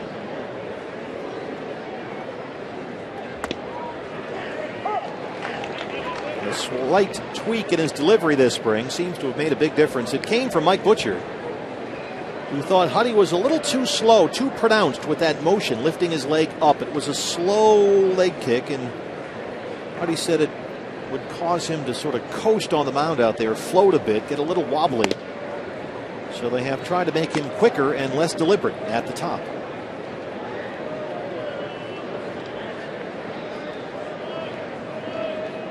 There's Mike Butcher on the left, the pitching coach.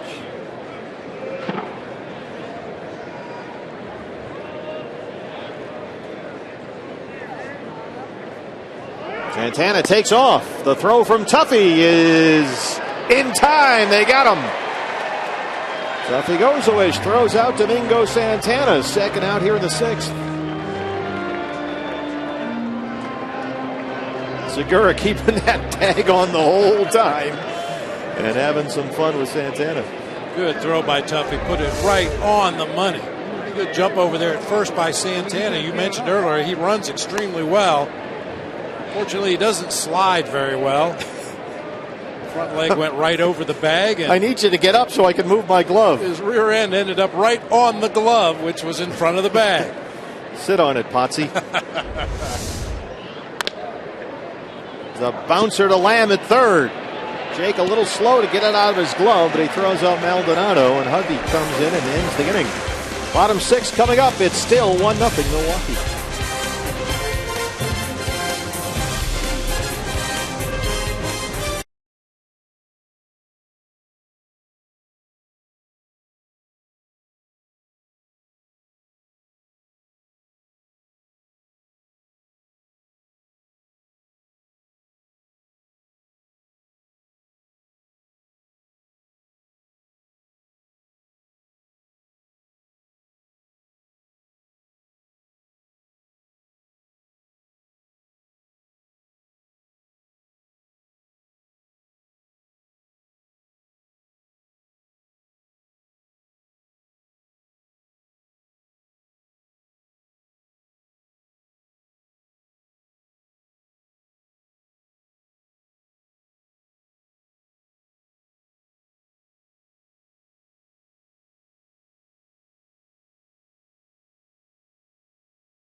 Through 77 pitches, 1 run. It was unearned, and Patrick joins me now. And, you know, we just talked about the amount of pitches kind of stretching out. Do you feel like you're getting ready for the season? Do you feel like you're ready, maybe even? Yeah, no, that was great to get out there, get around 80 pitches. Felt strong, which is the most important thing in that last inning. And on my way to, I think we have a couple more starts until the beginning of the regular season. You know, everybody talks about what they're working on. You know, Shelby Miller, it's been kind of curveball, and you're working on everything. But for you, the talk has been changeup. So take us through how that's going right now. Yeah, no, it was something when I was rehabbing all last year I worked on, and didn't really use it too much in games last year. But that was a focus for me coming into spring, just playing catch with it a lot. trying to see some swings on it, which I thought was going to be one of the biggest things, and use it more than often here just to see how it feels. And I think it's something that's going to definitely help this season. That's the nice thing in spring is you can kind of utilize it however you want. Bob Brenly was actually talking about different schools of thought on how to use it. More regular season, early in and at bat or later in the game even. Those are the types of things you worry about more when you get into the season, right? Yeah, no, for sure. It's a good pitch when first pitch of an at bat, like you said, and when they're thinking of fastballs coming, it's something you can throw in there. And I've noticed it's made my fastball a lot better at the beginning of spring. Chip Hale, I think he used the term training wheels off, so a more normal season for you. Obviously, last year was solid, coming back off Tommy John, and so that's got to feel great for you, right? Describe how you feel as far as just a little more freedom, a little more back to normal, right? Yeah, I kind of felt today like it was a game last year. I was 80 pitches and I'm out, so I'm used to that, I guess. But hopefully, this year it'll be being able to go deeper into ball games, have those pitches where if guys get on base, I can work the count a little bit, throw some more pitches, and I think it'll help our bullpen out, being able to go deeper into the game.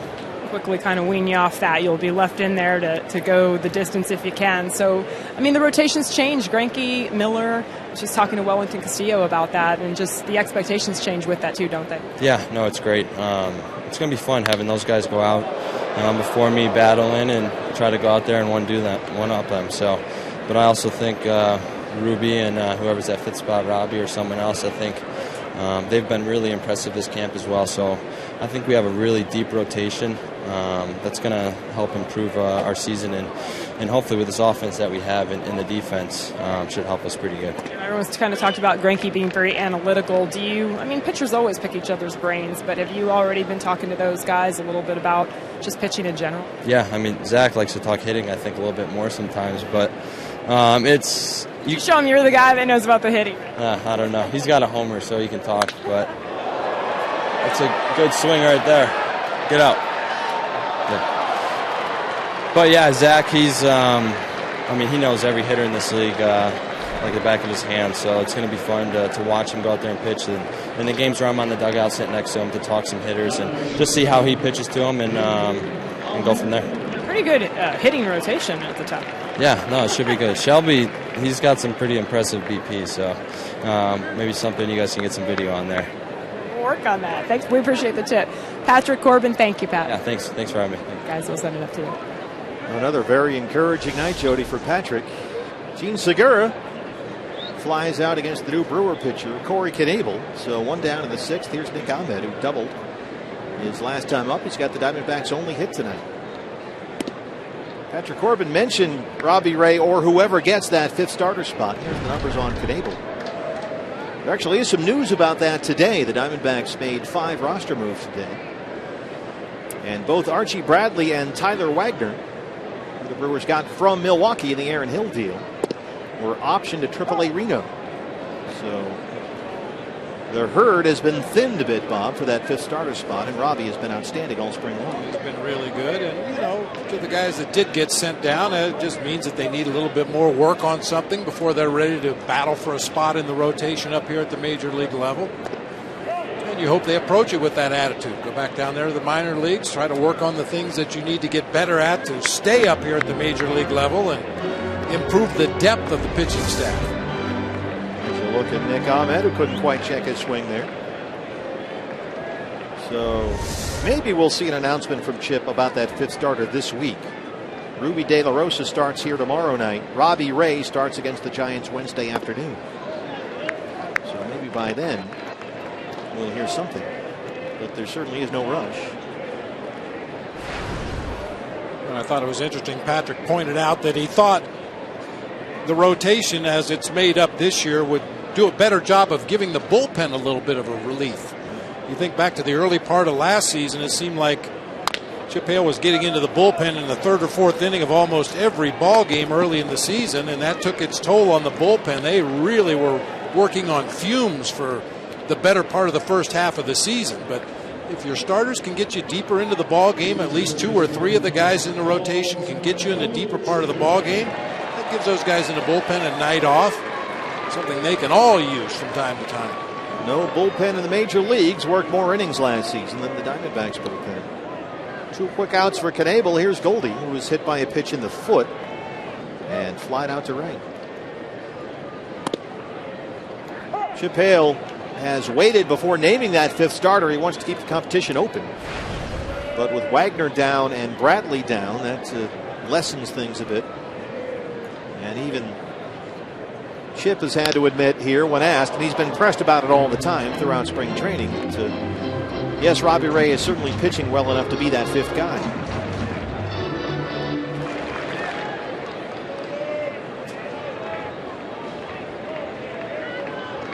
Oh, 0-2 to Goldie.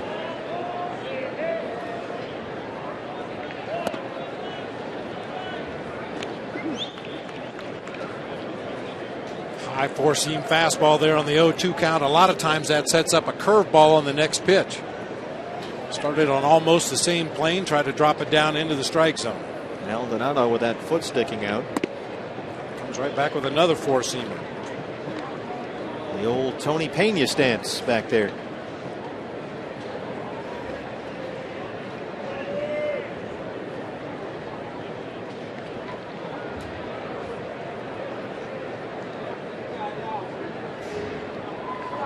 Goldie smashes it to center. Broxton charges, and he overruns the ball. It rolls all the way to the wall, and Goldie is on the run. Matt Williams will stop him at 3rd. Keon Broxton came in a little too far, and it sailed right over his head. That's a triple for Goldie. He's now hit in 6 straight. That ball was scalded. I hardly blame Keon Broxton out there in center field. This line drive hit right at him. Looked like it was going to sink down in front. Defies gravity. Goes right over his head all the way to the 410 mark. Catch me if you can.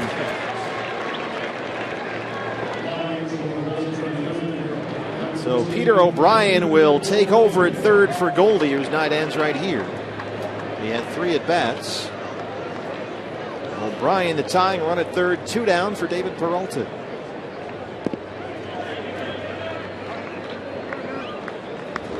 David has struck out and lined out 0 for 2. Last time he did a nice job of taking it the other way, but hit it right at Eric Young in left.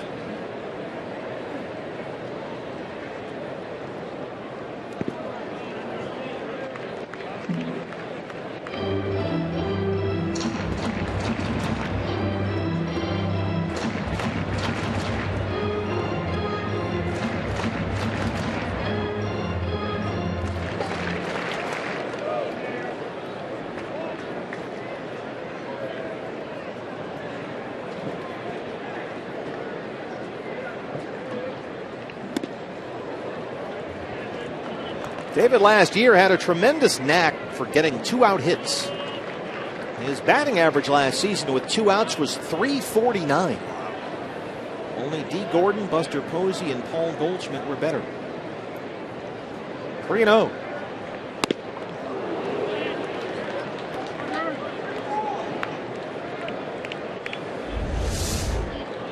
Here for the fastball, he got what he was looking for. Maybe a little higher than he wanted that time, but another aggressive 3-0 swing here in spring training, something we don't see the Diamondbacks do a lot of during the regular season.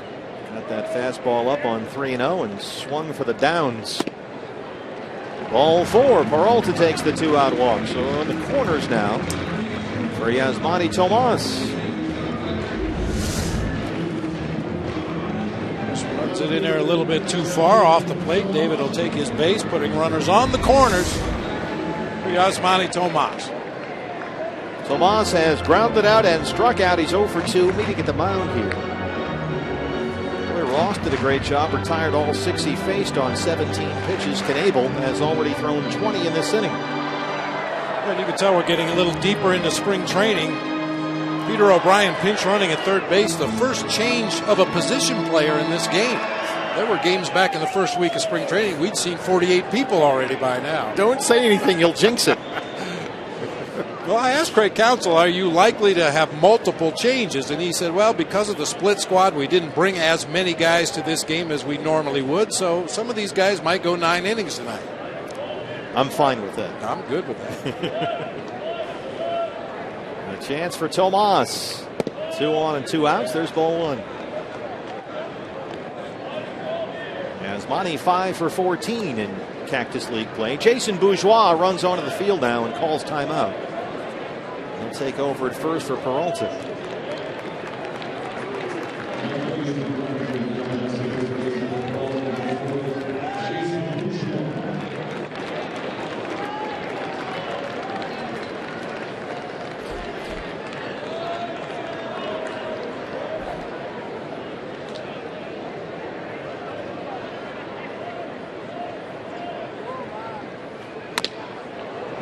Slow roller, that's going to stay fair. Walsh overruns it. O'Brien scores, and the Diamondbacks tie the ball game. 2 hits and a walk, all with 2 outs, and it's 1-1. That'll work. Swinging bunt. You can see how deep Colin Walsh is playing down there at third base. That little chopper right down the line. The only chance he had was a barehanded play, and could not make it clean. Goldie smashed one about 390 feet to straightaway center. Tomas hits a swing and bunt, and it all adds up to a 1-1 ball game. Gagnon and David Goforth both warming up in the Milwaukee bullpen. Eric Johnson, the pitching coach, we presume.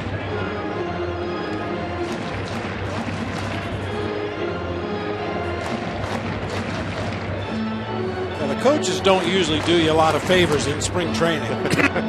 Many of them wear jackets, something to cover up the name and number on the back of the jersey.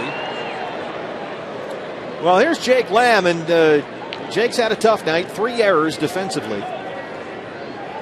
He has walked and grounded out at the plate 0 for 1. He's got Bourgeois at second and Tomas at first. The run is in.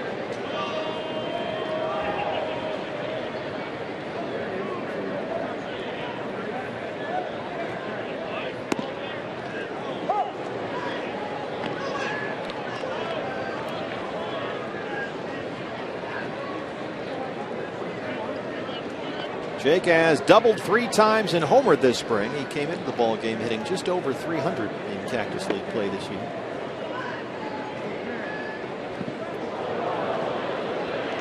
Oh, 0-2.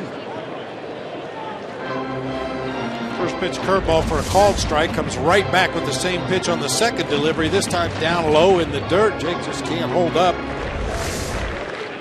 Talk about that new approach this year. His hands much lower. Bat down near the hitting slot. Hopefully keeping that bat in the strike zone a little bit longer. You still have to swing at good pitches.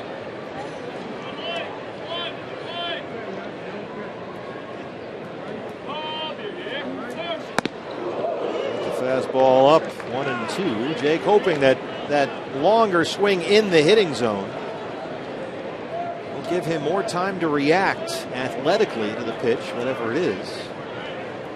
And not just, I guess, sort of be less of a robot up there.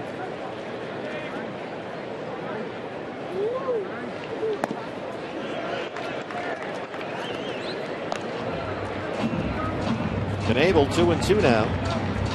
They got the first 2 in the inning. Goldie tripled over the head of Broxton in center. Peralta walked, Tomas the RBI single. And now 2-2 on land.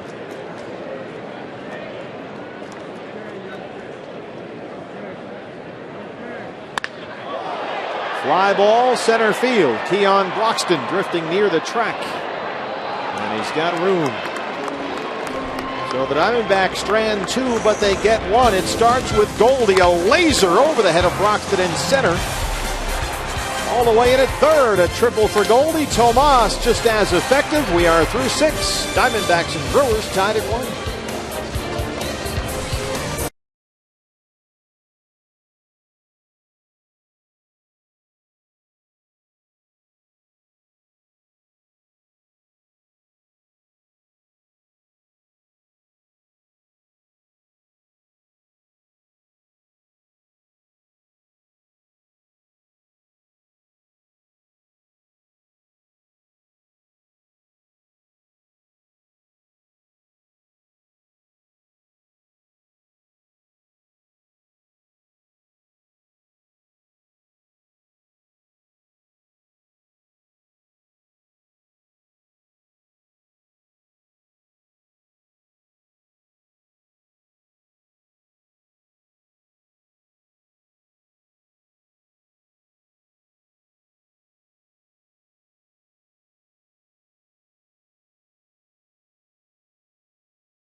With a D-backs mini plan, you can choose from opening day, a big series against the Cubs, the Yankees, maybe even the Brewers, bobblehead games, or any combination you choose. Save over single game prices with a 6 or 10 game mini plan. Buy now at dbacks.com. 7th inning, 1-1 ball game. Changes all over the field for the Diamondbacks. Ricky Weeks Jr. takes over in left. Socrates Brito remains in center. Jason Bourgeois moves to right. Peter O'Brien takes over at first base for Goldie. Phil Gosselin at second. Nick Ahmed still the shortstop, and Brandon Drury replaces Jake Lamb at third. Damon Hudson back out there for the Diamondbacks on the mound, and there's the switch hitter. Eric Young Jr. leads off the Milwaukee 7th.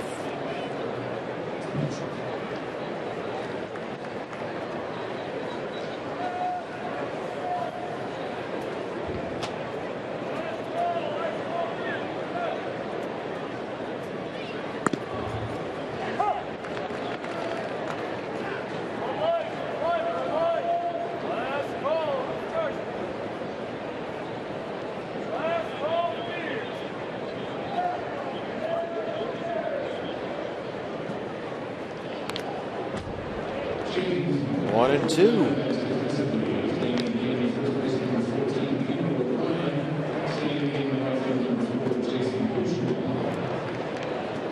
Eric Young Jr. split last season between the Mets and the Braves. Played just 53 games. Hit 153, just 6 extra base hits. Trying to win a job this spring with the Brewers. Lays off that one 2-2. Much behind the plate here. In the seats. There go the nachos. Told you not to put them on the railing. Good thing that wasn't a mega dog. Ooh. Could have got ugly back there. There's that nice new D-back shirt. That road gray with the teal right there. That's a good looking jersey right there. Look at that. That's the new look this year. One of the many. And the darker gray on the road unis really seems to be popular. You're talking to guys on opposing teams and opposing coaches, even some of the umpires. They like that dark gray look on the road unis. I sat down with Goldie for a while this morning. We did an interview for our season preview show that Bob and I taped. That'll air sometime next week on Fox Sports Arizona. But Goldie was talking about the uniforms. Of course, he was involved, as were a lot of the players. It's a ground ball to Gosselin at second. And Goldie said the thing he likes about it is you never know what they're going to be wearing. He likes the element of surprise. He wants fans to wonder, gee, I wonder what uniform they're going to wear tonight. That's one of the road looks this year. With the new teal, it's been reintroduced. But he wants, he wants to turn on the TV, go to the ball game. Oh, they're wearing those tonight. Okay. I don't know about that look, but.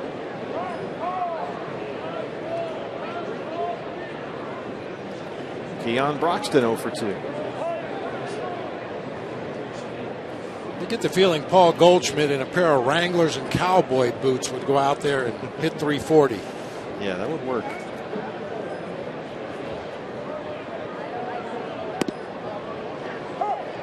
Pitcher spot is up next for Milwaukee.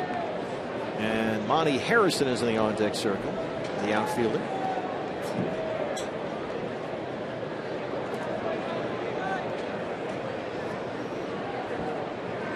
Speaking of that, evening on the diamond is coming up again. Are you going to wear your Jerry Glanville outfit like you wore last year? We'll keep everybody guessing. Just like Goldie. Remember last year you showed up, you looked tremendous. A cowboy hat, black jeans, black shirt, big belt buckle. It all still had the tags on it, too. No, I didn't wear it. I actually ran into A.J. Pollock and his wife the same afternoon. We both went to the same country attire store, and he was shopping on one side, and I was on the other side. Turned out we were both doing the same thing. Smashed into left, a base hit for Broxton. That's 6 hits for Milwaukee. And Broxton can fly on the bases, so be careful here. No one throwing to the Diamondback bullpen right now.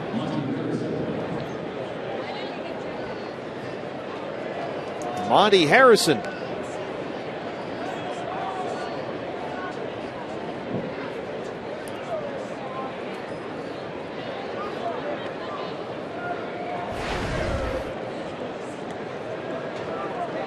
second-round pick by the Brewers 2 years ago out of high school in Lee Summit, Missouri.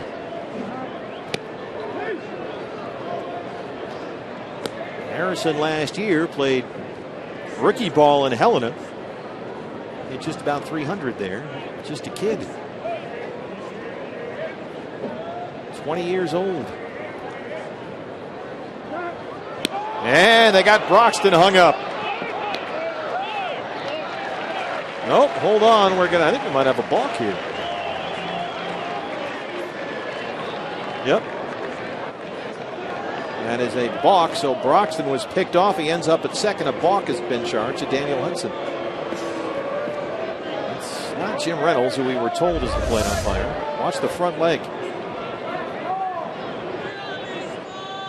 Ever so slightly buckled that left knee, which is usually an indicator for the base runner that it's safe to try to advance or at least take your secondary lead. That time a little flinch with the left leg and then a jump off the rubber and fired over to first, and they had Broxton out in no man's land. But now he's at second with one out.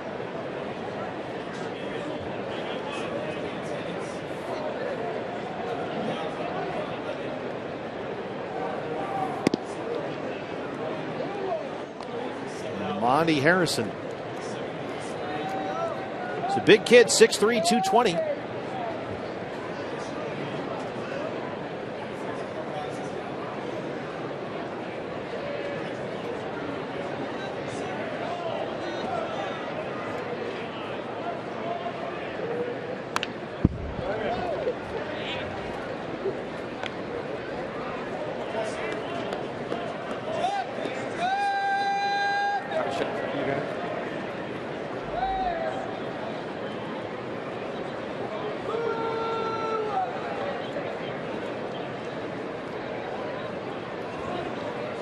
Ball and a strike. Over the head of Ed Cedar at third, 1-2. Watch out, Jody Jackson. Yeah, I moved. I saw it, but that was right in my chair. I'm glad I moved. My reflexes aren't as bad as I thought they were. It looks like you finished off that Mega Dog. What's that, Steve? It looks like you finished off the Mega Dog. No, I couldn't. Megadog won that battle. Megadog always wins. Megadog always wins. Not quite, but it was good. There's still quite a bit of it. It's down here, guys. It's a little cold now, but you could microwave it. Harrison strikes out. First strikeout for Huddy, 2 down. Well, selling a lot of Megadogs tonight here. 11,011. That's another sellout at Salt River Fields at Talking Stick. This amazing facility just keeps on rolling. Colin Walsh, who has seen about 4 or 5 pitches in 3 at-bats. Apparently double parked somewhere here at Salt River Fields. Hacking away again.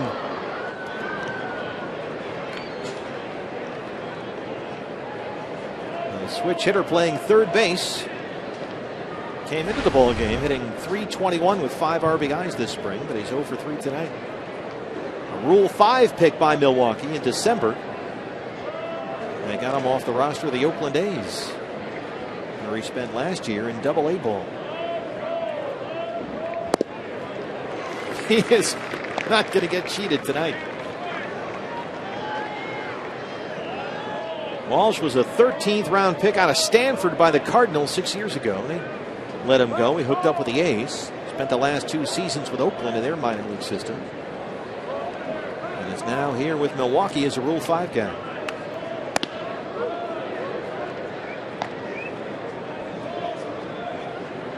Had a good year at Double-A last year. He was at Midland, hit .302 with 13 homers, stole 17 bases. He runs well.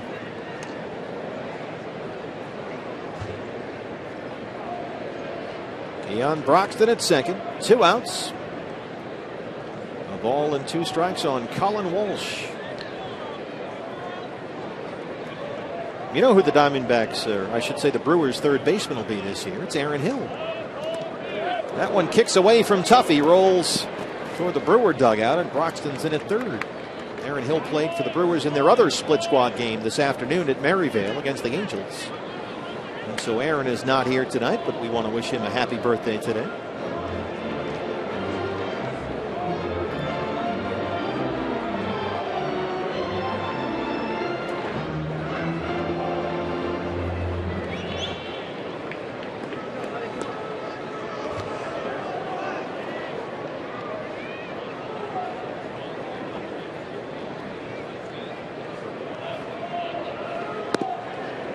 Full count, 3-2.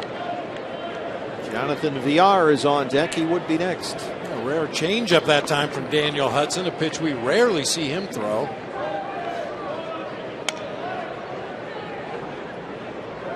Go ahead, run at third, 2 down. He's going to throw another one right here. And he got him. Walsh throws the bat and the helmet. Daniel Hudson strands that run at third. We are still tied in the 7th.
Here at Salt River Fields at Talking Stick.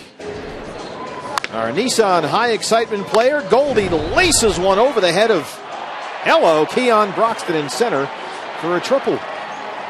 And he would be replaced by Peter O'Brien, who came in on a Yasmani Tomas infield single for the Diamondbacks' only run. New pitcher for Milwaukee, the right-hander David Goforth. A host of changes for the Brewers, in fact. Weisenberger is the catcher replacing Maldonado, so a new battery for Milwaukee. The numbers on David Goforth this spring: 7 games, an ERA of 5.14. Last season with the Brewers, 4 different stints at the major league level, a total of 20 appearances for Goforth. Tuffy Gozowicz will lead off the Arizona 7th. Tuffy is 0 for 2. He has twice grounded out. Pitcher spot due up next. And Chris Owings is in the on-deck circle.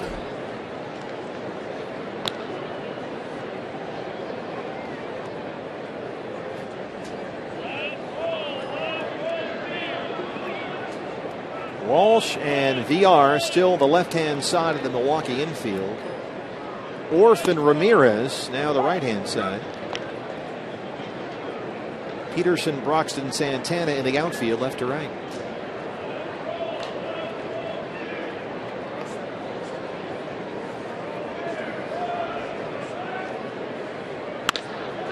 Bounce to third, a short hop for Walsh.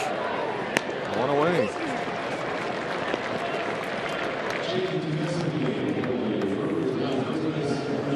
Chris Owings, our first look at CO tonight. He'll hit for the pitcher. Brad Ziegler is warming up at the Diamondback bullpen, so it looks like Brad will get the 8th here.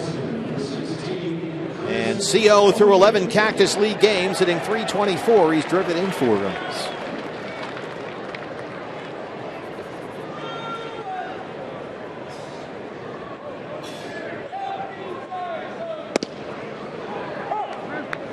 And the thing you like in looking at Chris Owings this spring, that on-base percentage is .390. He's walked 4 times to go along with his base hits. He's got 5 stolen bases to lead the team.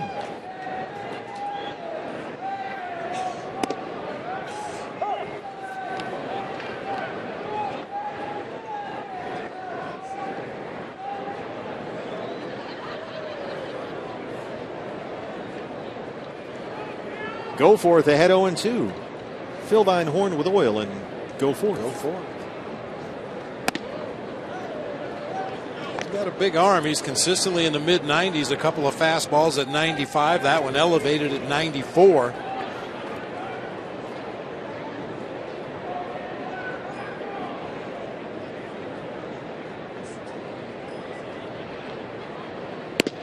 Called strike 3. Rings up Owings.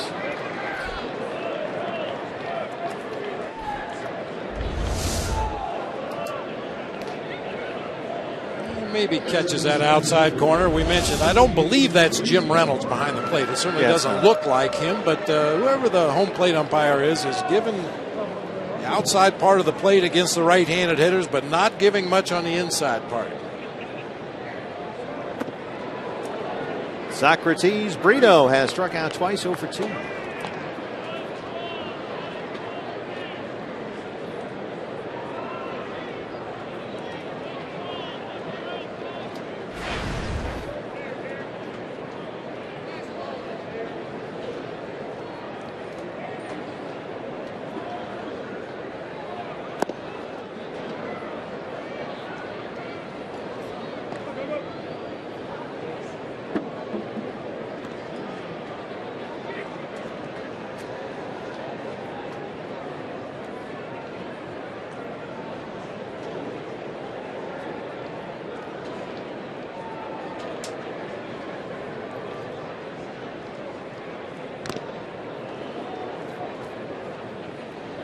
Socrates has hit safely in 10 of his 11 games this spring, but hitless so far tonight.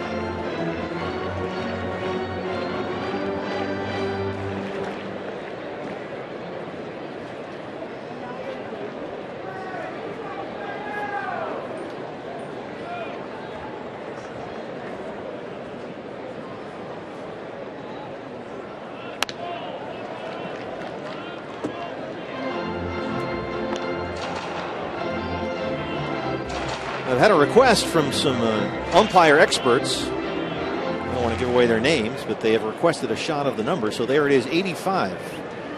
85 is the plate umpire. We'll have that name through our sources for you shortly. Okay. It's definitely not Jim Reynolds.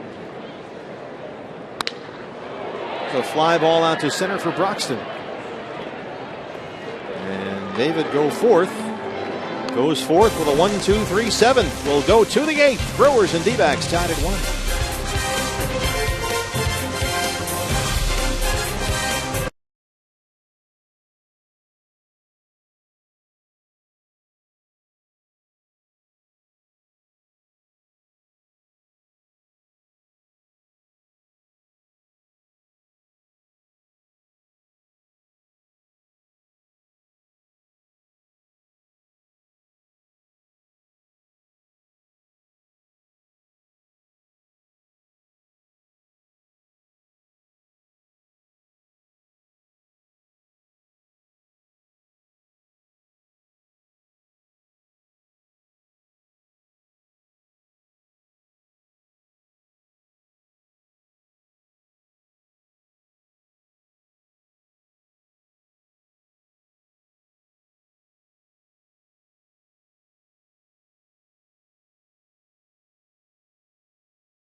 Hey fans, the Chicago Cubs come to town for D-backs opening weekend, April 7th through the 10th. That's a 4-gamer. And on Saturday, April 9th, fans can pick up a D-backs cereal bowl courtesy of Arizona Milk Producers. To see the full list of this season's D-backs giveaways at Chase Field, just check out dbacks.com. Jake Lamb can eat his Fruity Pebbles out of that D-backs bowl. Brad Ziegler, the closer, is on in the 8th, trying to get some work in here. on a very slow program this spring, which is by design. They want to have a light as light a workload as possible for Brad. So this is just his third appearance. By the way, our scouts have determined that Stu Sherwater is the plate umpire. Okay. I knew that wasn't Jim Reynolds. So Stu Sherwater is behind the plate, and there's strike one. Jonathan VR leads it off.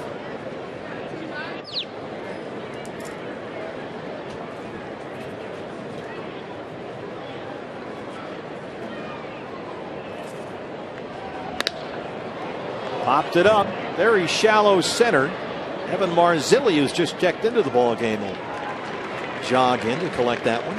And that's the first out in the eighth. Something you don't see a lot of when Brad Ziegler's on the mound. A fly ball to the outfield. Shallow center field that time for an easy first out of the inning. But Brad's calling card is that ground ball.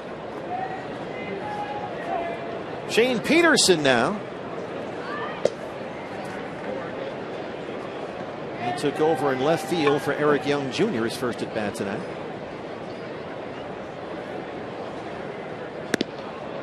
There's a strike. Shane Peterson, just over 200 ABs with Milwaukee last year, hit .259 and 2 home runs. And he's a guy who last season played all over the outfield for Craig Counsell. Even made 20 starts in center field. He can play some first base as well. A left-hand hitter.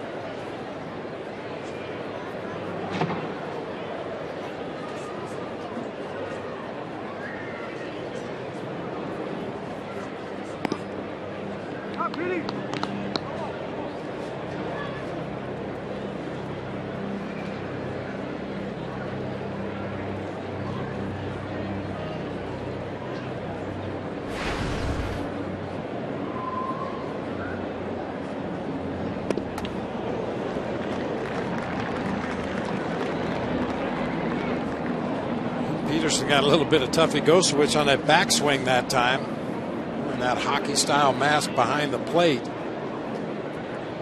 Tuffy thumbs up. He's okay.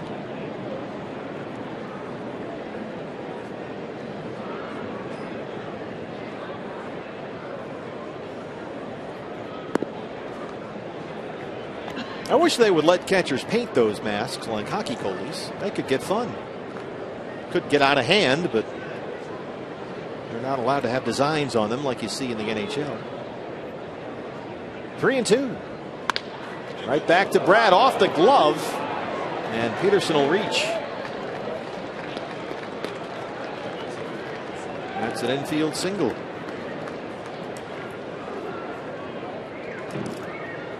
You could have had a slice of pizza on your mask or something, some kind of design.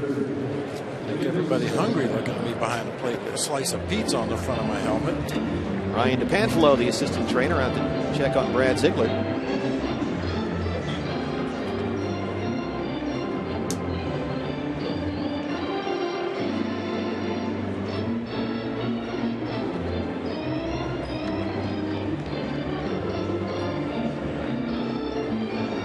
More D-backs baseball for you tomorrow night.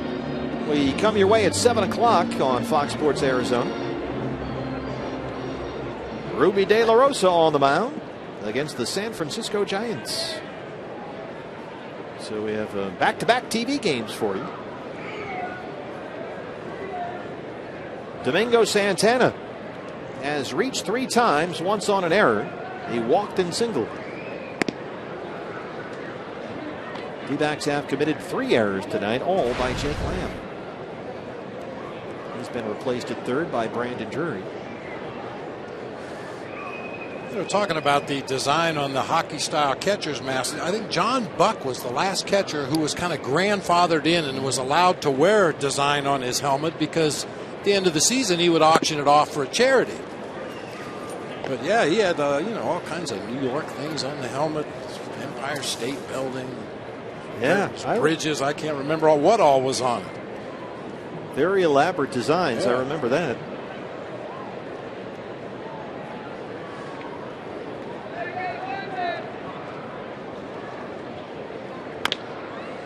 Well, if you really want to mess with your own infielders, you get a hockey-style mask and you paint a baseball right above the cage, right on your forehead.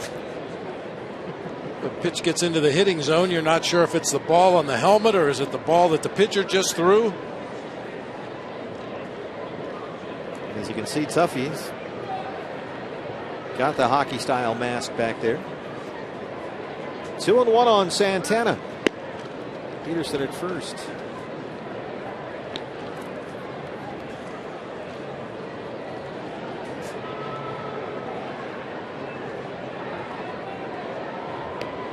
Maybe we can get Todd Walsh to bring over some from Coyotes practice.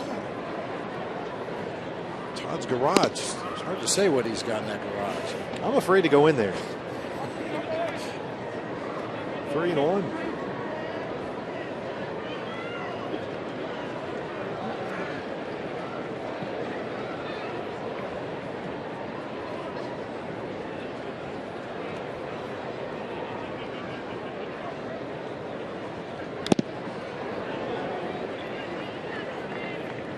These guys have taken some big cuts at some Ziegler pitches in this inning.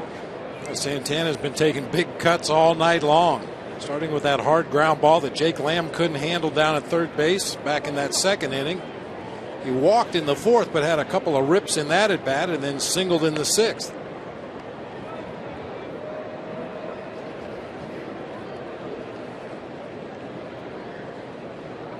He's a guy that will strike out a lot.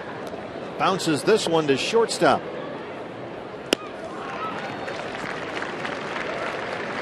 Peterson moves up, 2 down. Look at that shot of Brewers skipper Craig Counsell up there on the top step, eyes darting back and forth. That's exactly what he used to do as a player. Always paying attention to game situation, what might happen here. What do I look for? Is a runner tipping something over there at first base? Offensively, he'd watch the other team play defense and notice if guys were shifting a couple steps one direction or another, maybe give you an idea of what pitch they're going to throw next. That's why he's the skipper in the big leagues. Nate Orf took over at second for Scooter Gennett. That is Orf, ORF. AA Biloxi Shuckers last year in the Southern League at 274.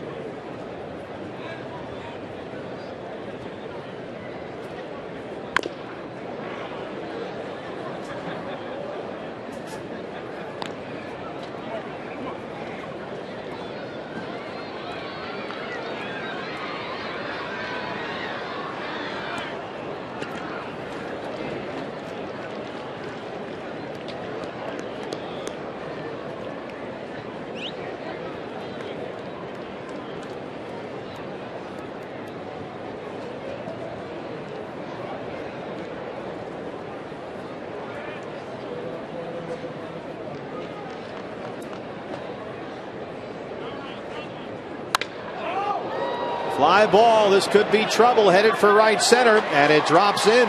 Peterson will score. Nate Orf will take the turn, and he's going to hold up here at second base. It's an RBI double and a 2-1 Brewers lead.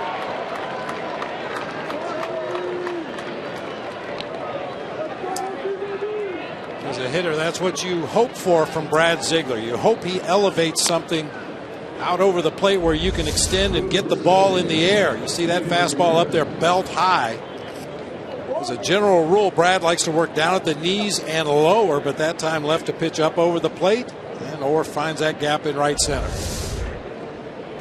Nick Ramirez, the first baseman.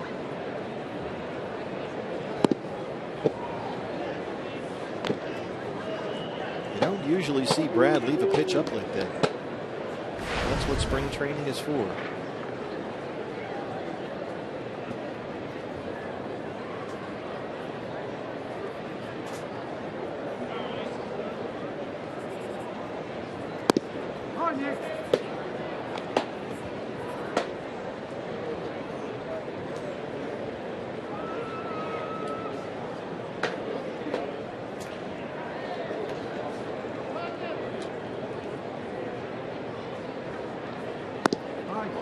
Two and one.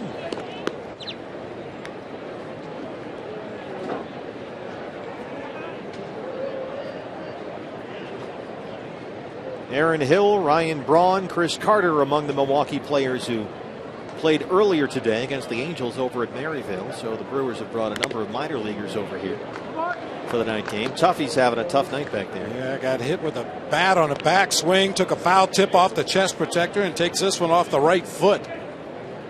Just one of those innings. You can go for weeks without getting hit by a foul tip, and then you'll have an inning like this where you just get beat up.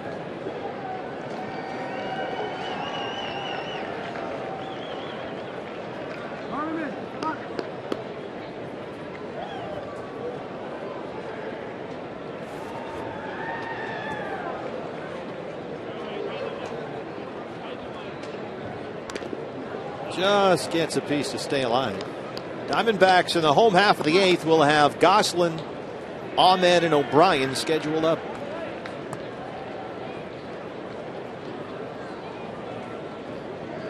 As Brad is over the 20 pitch mark now.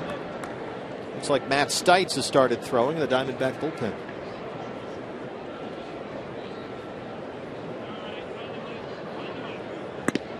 He gets Ramirez and strands Orf, but the Brewers get a run. We'll go to the home half of the 8th. Diamondbacks trail it 2-1.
Hey, the Diamondback spring training baseball is live with the MLB.com at Bat app. Stay connected all spring with radio broadcasts, video highlights, stats, news, and more. Download MLB.com at Bat, the #1 app for live baseball on your smartphone and tablet. Bottom 8. Goslin, Ahmed, and O'Brien due up. Top third of the Diamondback order. Defensive changes for Milwaukee. This is Isan Diaz, who had a tremendous season in the Diamondbacks organization last year. Playing in the Pioneer League. He is the new shortstop for the Brewers. Came over in the trade that brought Aaron Hill and Chase Anderson to Milwaukee. David Goforth back out there for the 8th, and Phil Goslin will lead it off.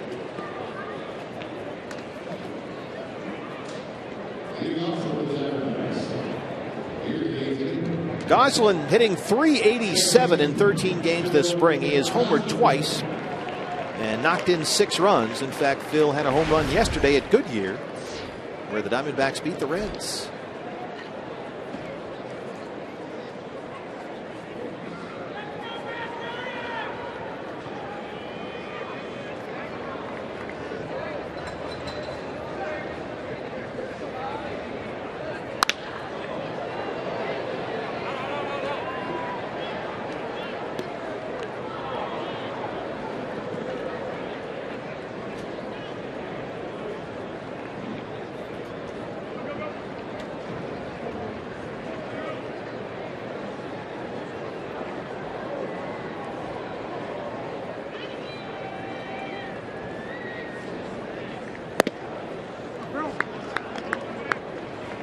Phil Gosselin always gives you a major league at bat. Coaches love the way he stays on top of the ball, hits line drives, does all those things that coaches try to teach to hitters.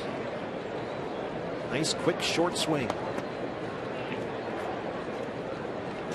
There it is right there. Orf knocks it down, recovers, and gets Gosselin for out number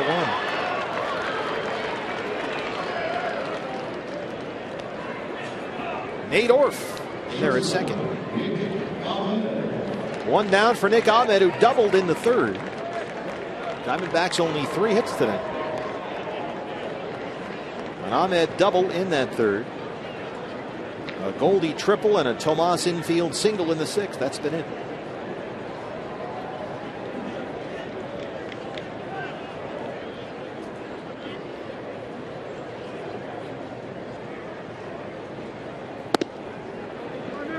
So Nick this spring has it safely in 12 of his 13 games.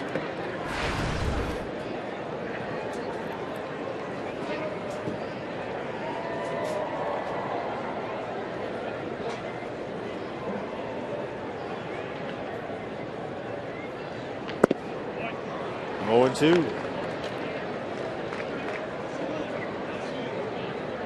Goforth back out there after working a 1-2-3 7th with a strikeout.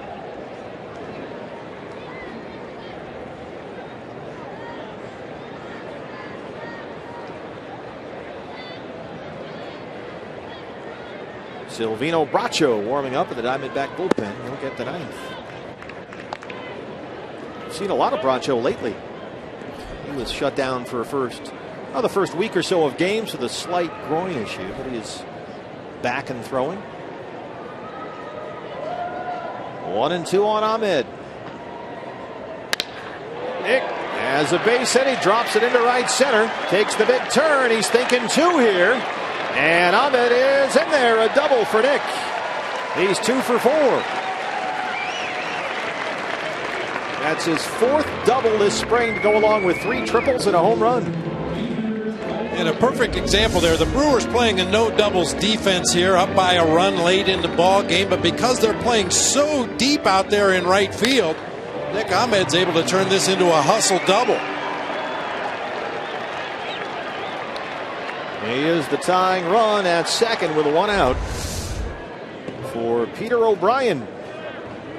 11 RBIs in 17 games this spring, hitting .289. He's got 3 homers.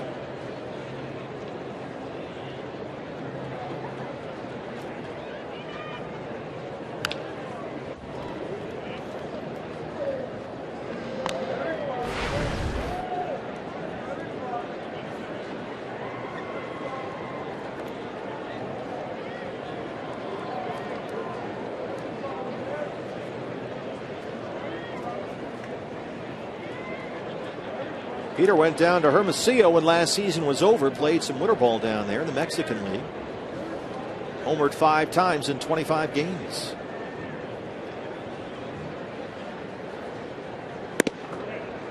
Takes inside, a ball and a strike.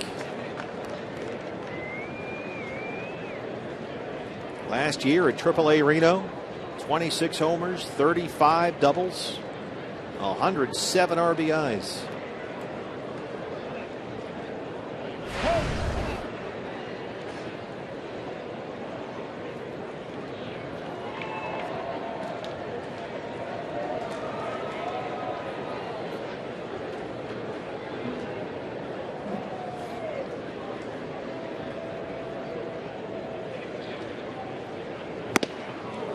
Big cut at that one, 1-2. And this is the 2-strike approach now that we've heard the coaches rave about from Peter O'Brien. He'll choke up just a couple of fingers on the bottom of that bat, is how Chip Hale put it. And there it is. You can see some gap right here between Peter's bottom hand and the bottom of that bat. A little better bat control, shorten up your swing just a little bit with 2 strikes. Try to avoid those punch outs. Oops. Second strikeout for Goforth, 2 outs.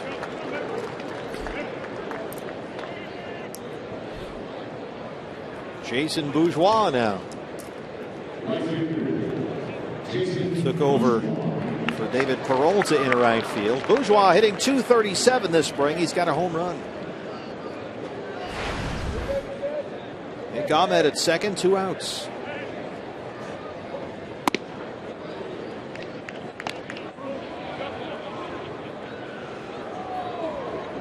That's a good look. I think those are his high school football socks. They look like it, don't they?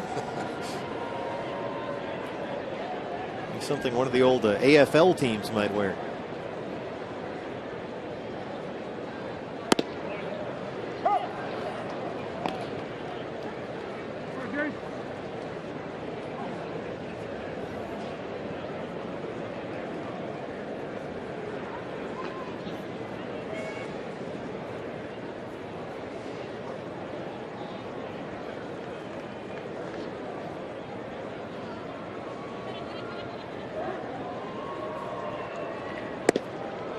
Two balls and 1 strike. Jason Bourgeois, last 2 seasons with the Reds, hit .240 at Cincinnati last year. Ahmed the tying run at second, 2 down.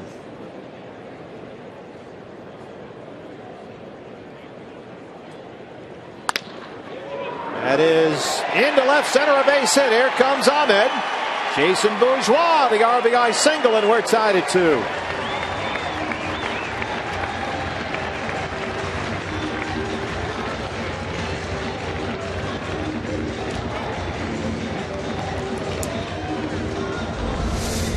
Another 2-out RBI by a Diamondbacks hitter. This time Jason Bourgeois taking the ball right back up the middle of the field. Diaz can't quite get there with a dive. Once it gets by, an easy score for Nick Ahmed to tie it up. And here's another former Brewer now wearing Sedona red. It's Ricky Weeks Jr., who's had a very good spring, hitting .370. 4 doubles and 4 RBIs.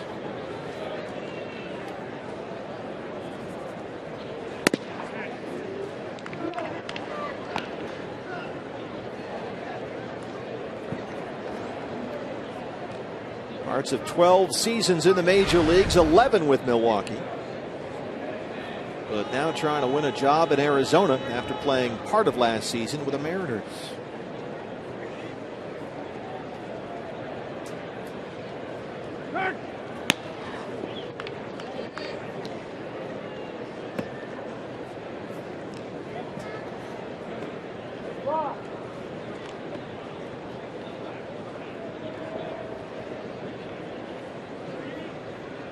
Diamondbacks in the 6th inning.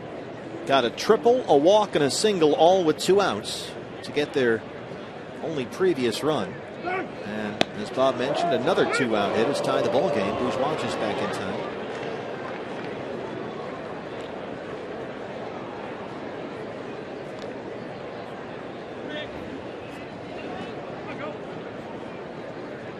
Bourgeois got 3 stolen bases this spring.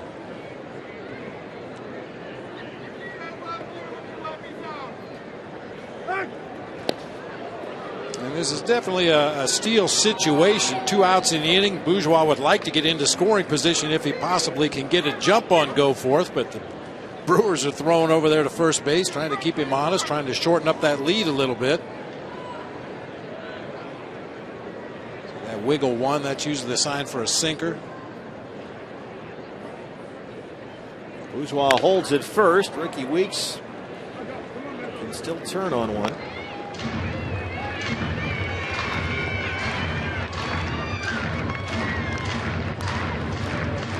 I remember one of the first times I talked to Craig Counsell after he got the Brewers managing job, and we were talking about Ricky Weeks and his time in Milwaukee before, and I said, what surprised you about him? He says, his size. He looks like a linebacker.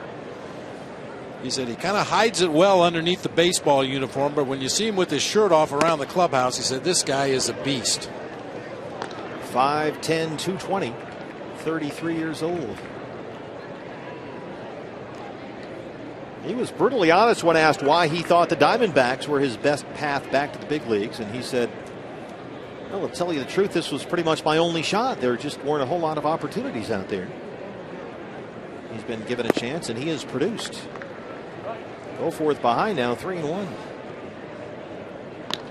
Brandon Drury is on deck. He would be next. They are looking right now, says Chip Hale, at Ricky Weeks strictly as an outfielder. Of course, he had been a second baseman his entire career, more than a decade in Milwaukee. But last year in Seattle was used as a left fielder. Bourgeois takes off, and that's ball 4. So a single and a walk, both with 2 outs, have put 2 on for Brandon Drury.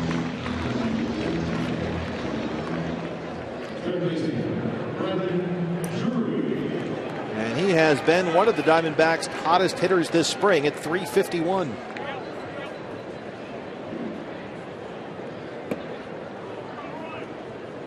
Brandon in 15 Cactus League games has hit 6 doubles. He's homered 3 times. He's got 9 RBIs.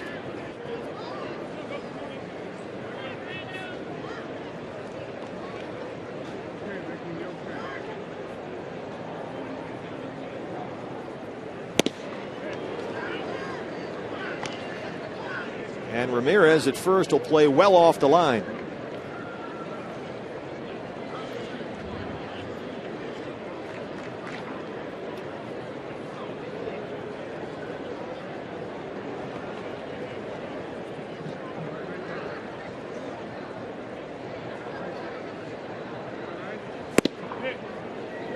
Oh, 2.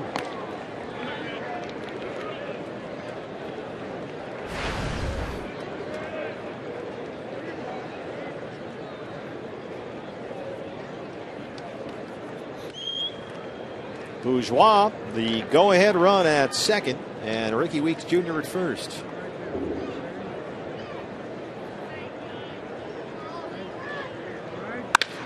Hard to third. Walsh knocks it down, recovers. And a nice scoop at first by Ramirez. But the Diamondbacks get the tying run across. We'll go to the 9th inning. It's 2-2.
Gig Live high-speed highlights presented by Cox. Scooter Jeanette got it started for the Brewers. That was back in the 2nd inning. An RBI double, but Patrick Corbin shut the door from there. He walked 1 and struck out 7. He went 5 1/3 tonight. Diamondbacks answer with Goldie in the 6th. The triple over the head of Keon Broxton in center. Came in on this Yasmani Tomas infield single as O'Brien was running for Goldie. And then Jason Bourgeois down 2-1. A big 2-out single in the 8th has tied the ball game. Those are your Gig Live high-speed highlights presented by Cox. And a new battery for the Diamondbacks. As Adam Weisenberger leads it off, the Brewers catcher. And he hits it right to Nick Ahmed at shortstop. Brett Hayes is the new catcher for Arizona. And on the mound, it's the Bulldog right-hander. Give it up for Silvino Bracho. You love that, don't you? Don't be a Weisenberger. His third appearance this spring.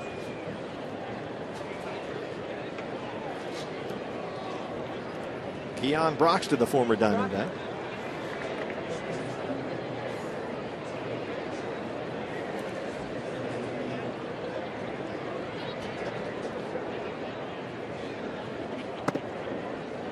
Javier Betancourt is on deck for Milwaukee. He would be the pinch hitter. Broxton singled his last time up. He's 1 for 3.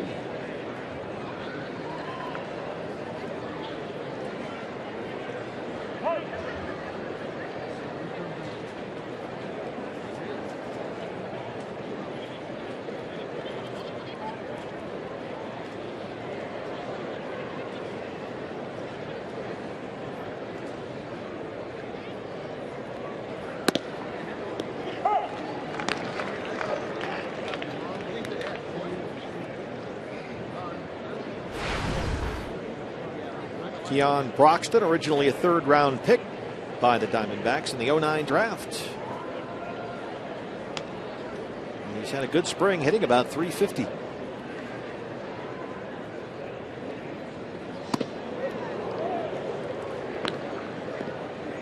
He split last year in the Pirates system between AA Altoona and AAA Indianapolis. Hit .273 with 10 homers and stole 39 bases. He's got great speed.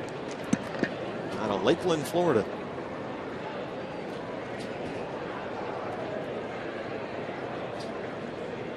Pirates got him last December. The Brewers got him from the Pirates last December at a deal for Jason Rogers. Milwaukee outfield somewhat in flux this year.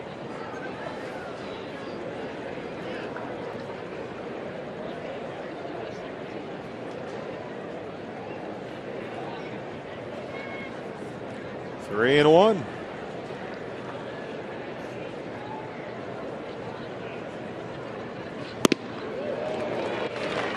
Strength against strength right there. 3-1 count. Here's my best fastball. See if you can handle it. And that time, Bracho able to throw it right by Broxton.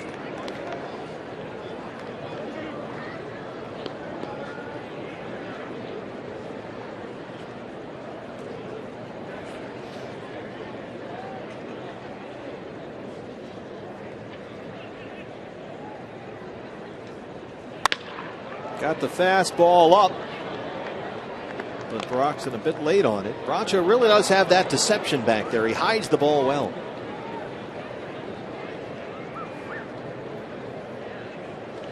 And we've talked about his delivery before this season already. Just very deliberate, you know, a couple of toe taps. He takes a while to get the glove up into a set position, takes a deep breath. Everything's kind of slow and deliberate.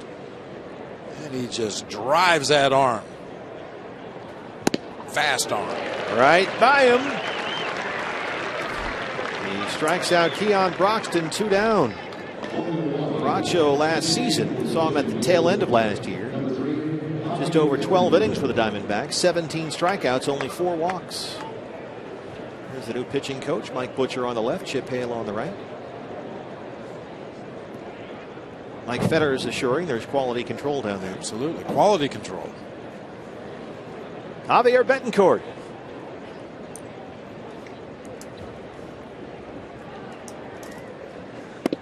Hitting in the pitcher's spot.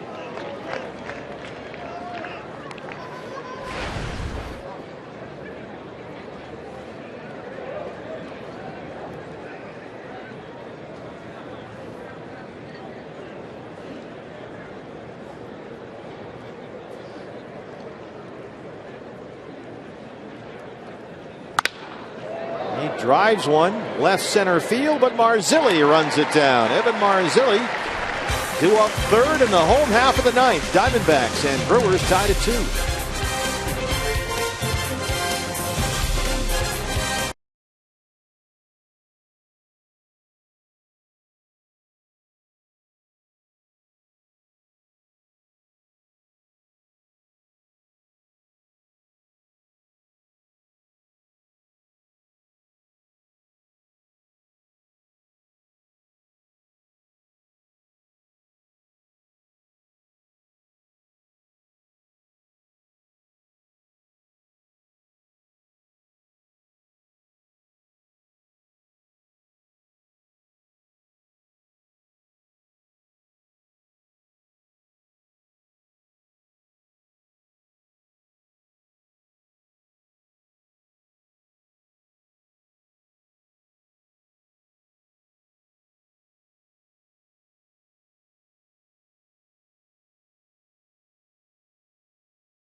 So I guess you got to get together if you're Chip Hale with Ed Cedar and figure out, all right, how many innings we playing here? Yeah, I caught Ed Cedar, the third base coach, on his way back to that first base dugout, and looked across to Craig Counsell. How many pitchers do you have? Can we play extra innings? It appeared that both managers were content to end it here in the bottom of the ninth, regardless of the score of this ball game. I mentioned the Brewers had a split squad. They probably used several pitchers in the day game today. Gone through a boatload of pitchers here tonight, and perhaps Craig Counsell just didn't bring enough arms over here to go extra innings. Matt Stites still getting some work in down in the Diamondback bullpen. There is no one throwing for Milwaukee, but the Brewers do have a new pitcher out there. It's the right-hander Jay Chapman, who, like Patrick Corbin, pitched at Chipola College in Florida and had a very good ERA in 59 appearances last year in the minor leagues. 2.37. Has seen some major league action with the Chicago Cubs previously, but that was 4 years ago. Has not pitched the big leagues in 4 years. Brett Hayes, the catcher, leads it off.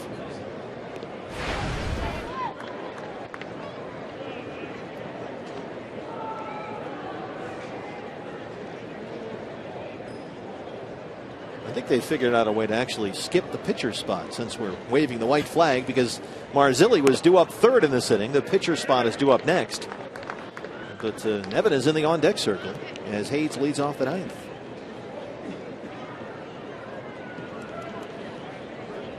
Now you could pull that off in the regular season, you might have something. Yeah, make a double switch after the fact.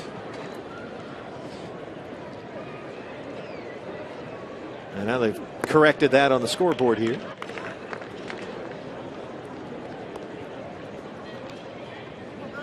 There it is, Marzilli batting eighth.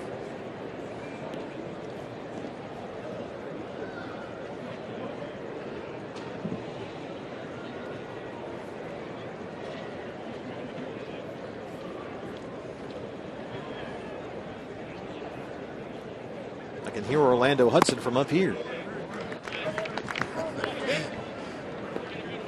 No matter where he's sitting on the field, he's too close to our field mic. Brett Hayes 4 for 18 this spring.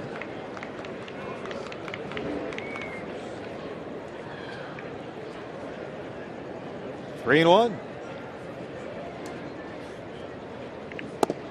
And there's a leadoff walk. Brewers won their game earlier today at Maryvale over the Angels on a walk-off, so maybe the Diamondbacks can return the favor here tonight.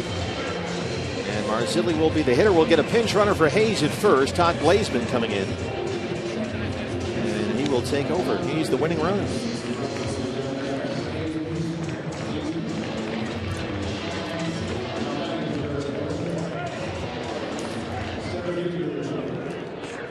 So here's Marzilli, and he has had a really good spring training, Evan Marzilli. He's hitting just over .350 this spring. His numbers last year in the minor leagues. Most of his season wiped out by an ankle injury.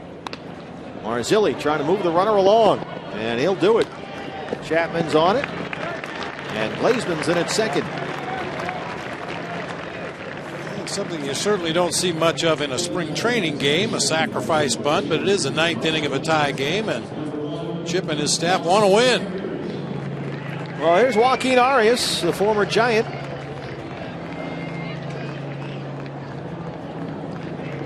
.280 in 15 Cactus League games with the Diamondbacks this spring. He's got 7 hits, all singles. It was only the second sacrifice bunt the entire spring for the Diamondbacks. The other one was by a pitcher, so first time a position player has been used to move a runner.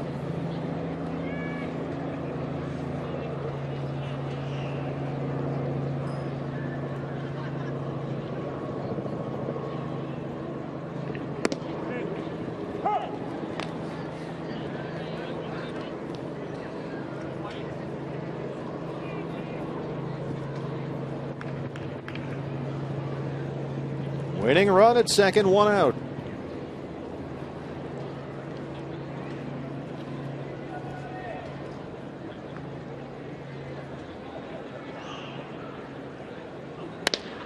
Reaches out and rolls it behind the bag. A nice play by Orth. And And they get Glazman to third, 2 down. That one couldn't quite sneak through. That would have been the winner right there. So Glazman at third, 2 down now, and we'll see Phil Gosselin. Well, that's the second time tonight that shift for Milwaukee has worked out.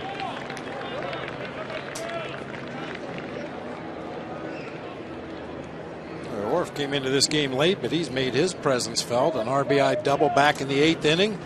Made a couple nice defensive plays up the middle of the field. Gosselin 0 for 1.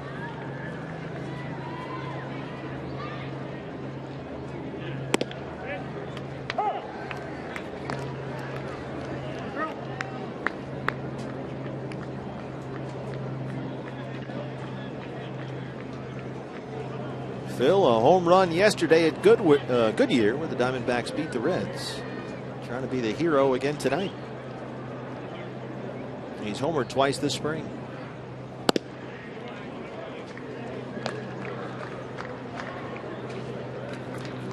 Don't forget, more spring training baseball for you tomorrow night.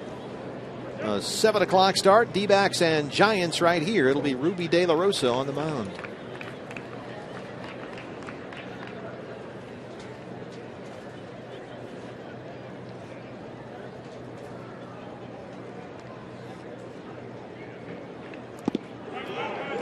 Nice block back there. That's Adam Weisenberger.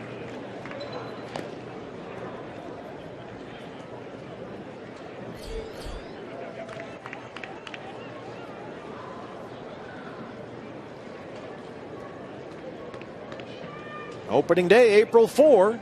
A special live 1-hour Diamondback pregame show, 5:30.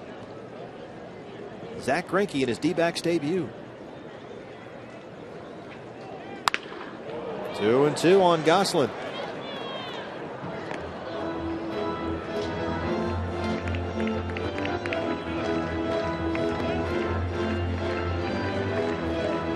Brewers open up at home April 4th at Miller Park against the Giants. Willie Peralta named today as Milwaukee's opening day starter. Former D-back Chase Anderson will be the 5th starter this year for the Brewers. 2-2 pitch. Full count, 3-2. Nick Ahmed on deck.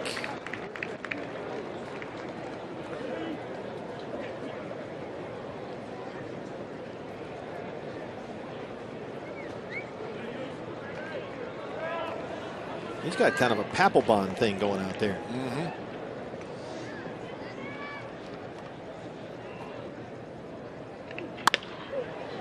Chops it foul in the seats. Phil Gosselin's a tough out up there. He's almost always going to put the ball in play. Yeah, if this doesn't remind you a little bit of Jonathan Papelbon right here, this whole routine. The lean down. We've seen hitters hit out of a crouch. Chapman pitches out of a crouch.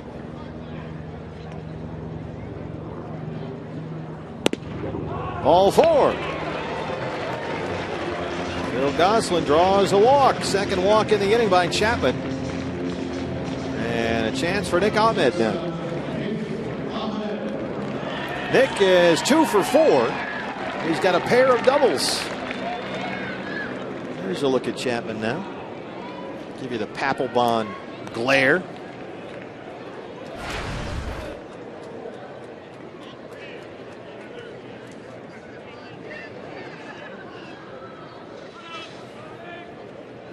Glazman pinch running at third. He's the winning run. Ahmed belts it to left, and the Diamondbacks win it. Nick Ahmed's third hit tonight is the walk-off winner. And the D-backs have won 17 of their 22 Cactus League games this spring. A 3-hit night for Nick. Well, the Diamondbacks are going to walk away with that worst a tie in this ball game, but Nick Ahmed makes sure they go home happy tonight. Clean single into left field to drive home the game winner. And Nick Ahmed continues his torrid spring at the plate. 3 hits tonight, 2 doubles and a single. He has hit safely in 12 of 13 games this year. Came into the ball game hitting .405 this spring and goes home 3 for 5. And Chip Hale and his Diamondbacks go home a winner. They will be back here tomorrow night with Ruby De La Rosa on the mound against the San Francisco Giants. We'll have that game for you, a 7 o'clock start on Fox Sports Arizona. So Craig Counsell's team plays a split squad game. They win earlier today at Maryvale on a walk-off, and they lose on a walk-off here tonight in Scottsdale. The Diamondbacks just keep on winning. 17 wins in 22 games. They win it 3-2. For our director, Mike Fox, our producer, Brad the Bit Dog Weimer, Jody Jackson, my partner, Bob Brindley, I'm Steve Brickman. Thanks for watching Diamondbacks baseball. We'll see you tomorrow night.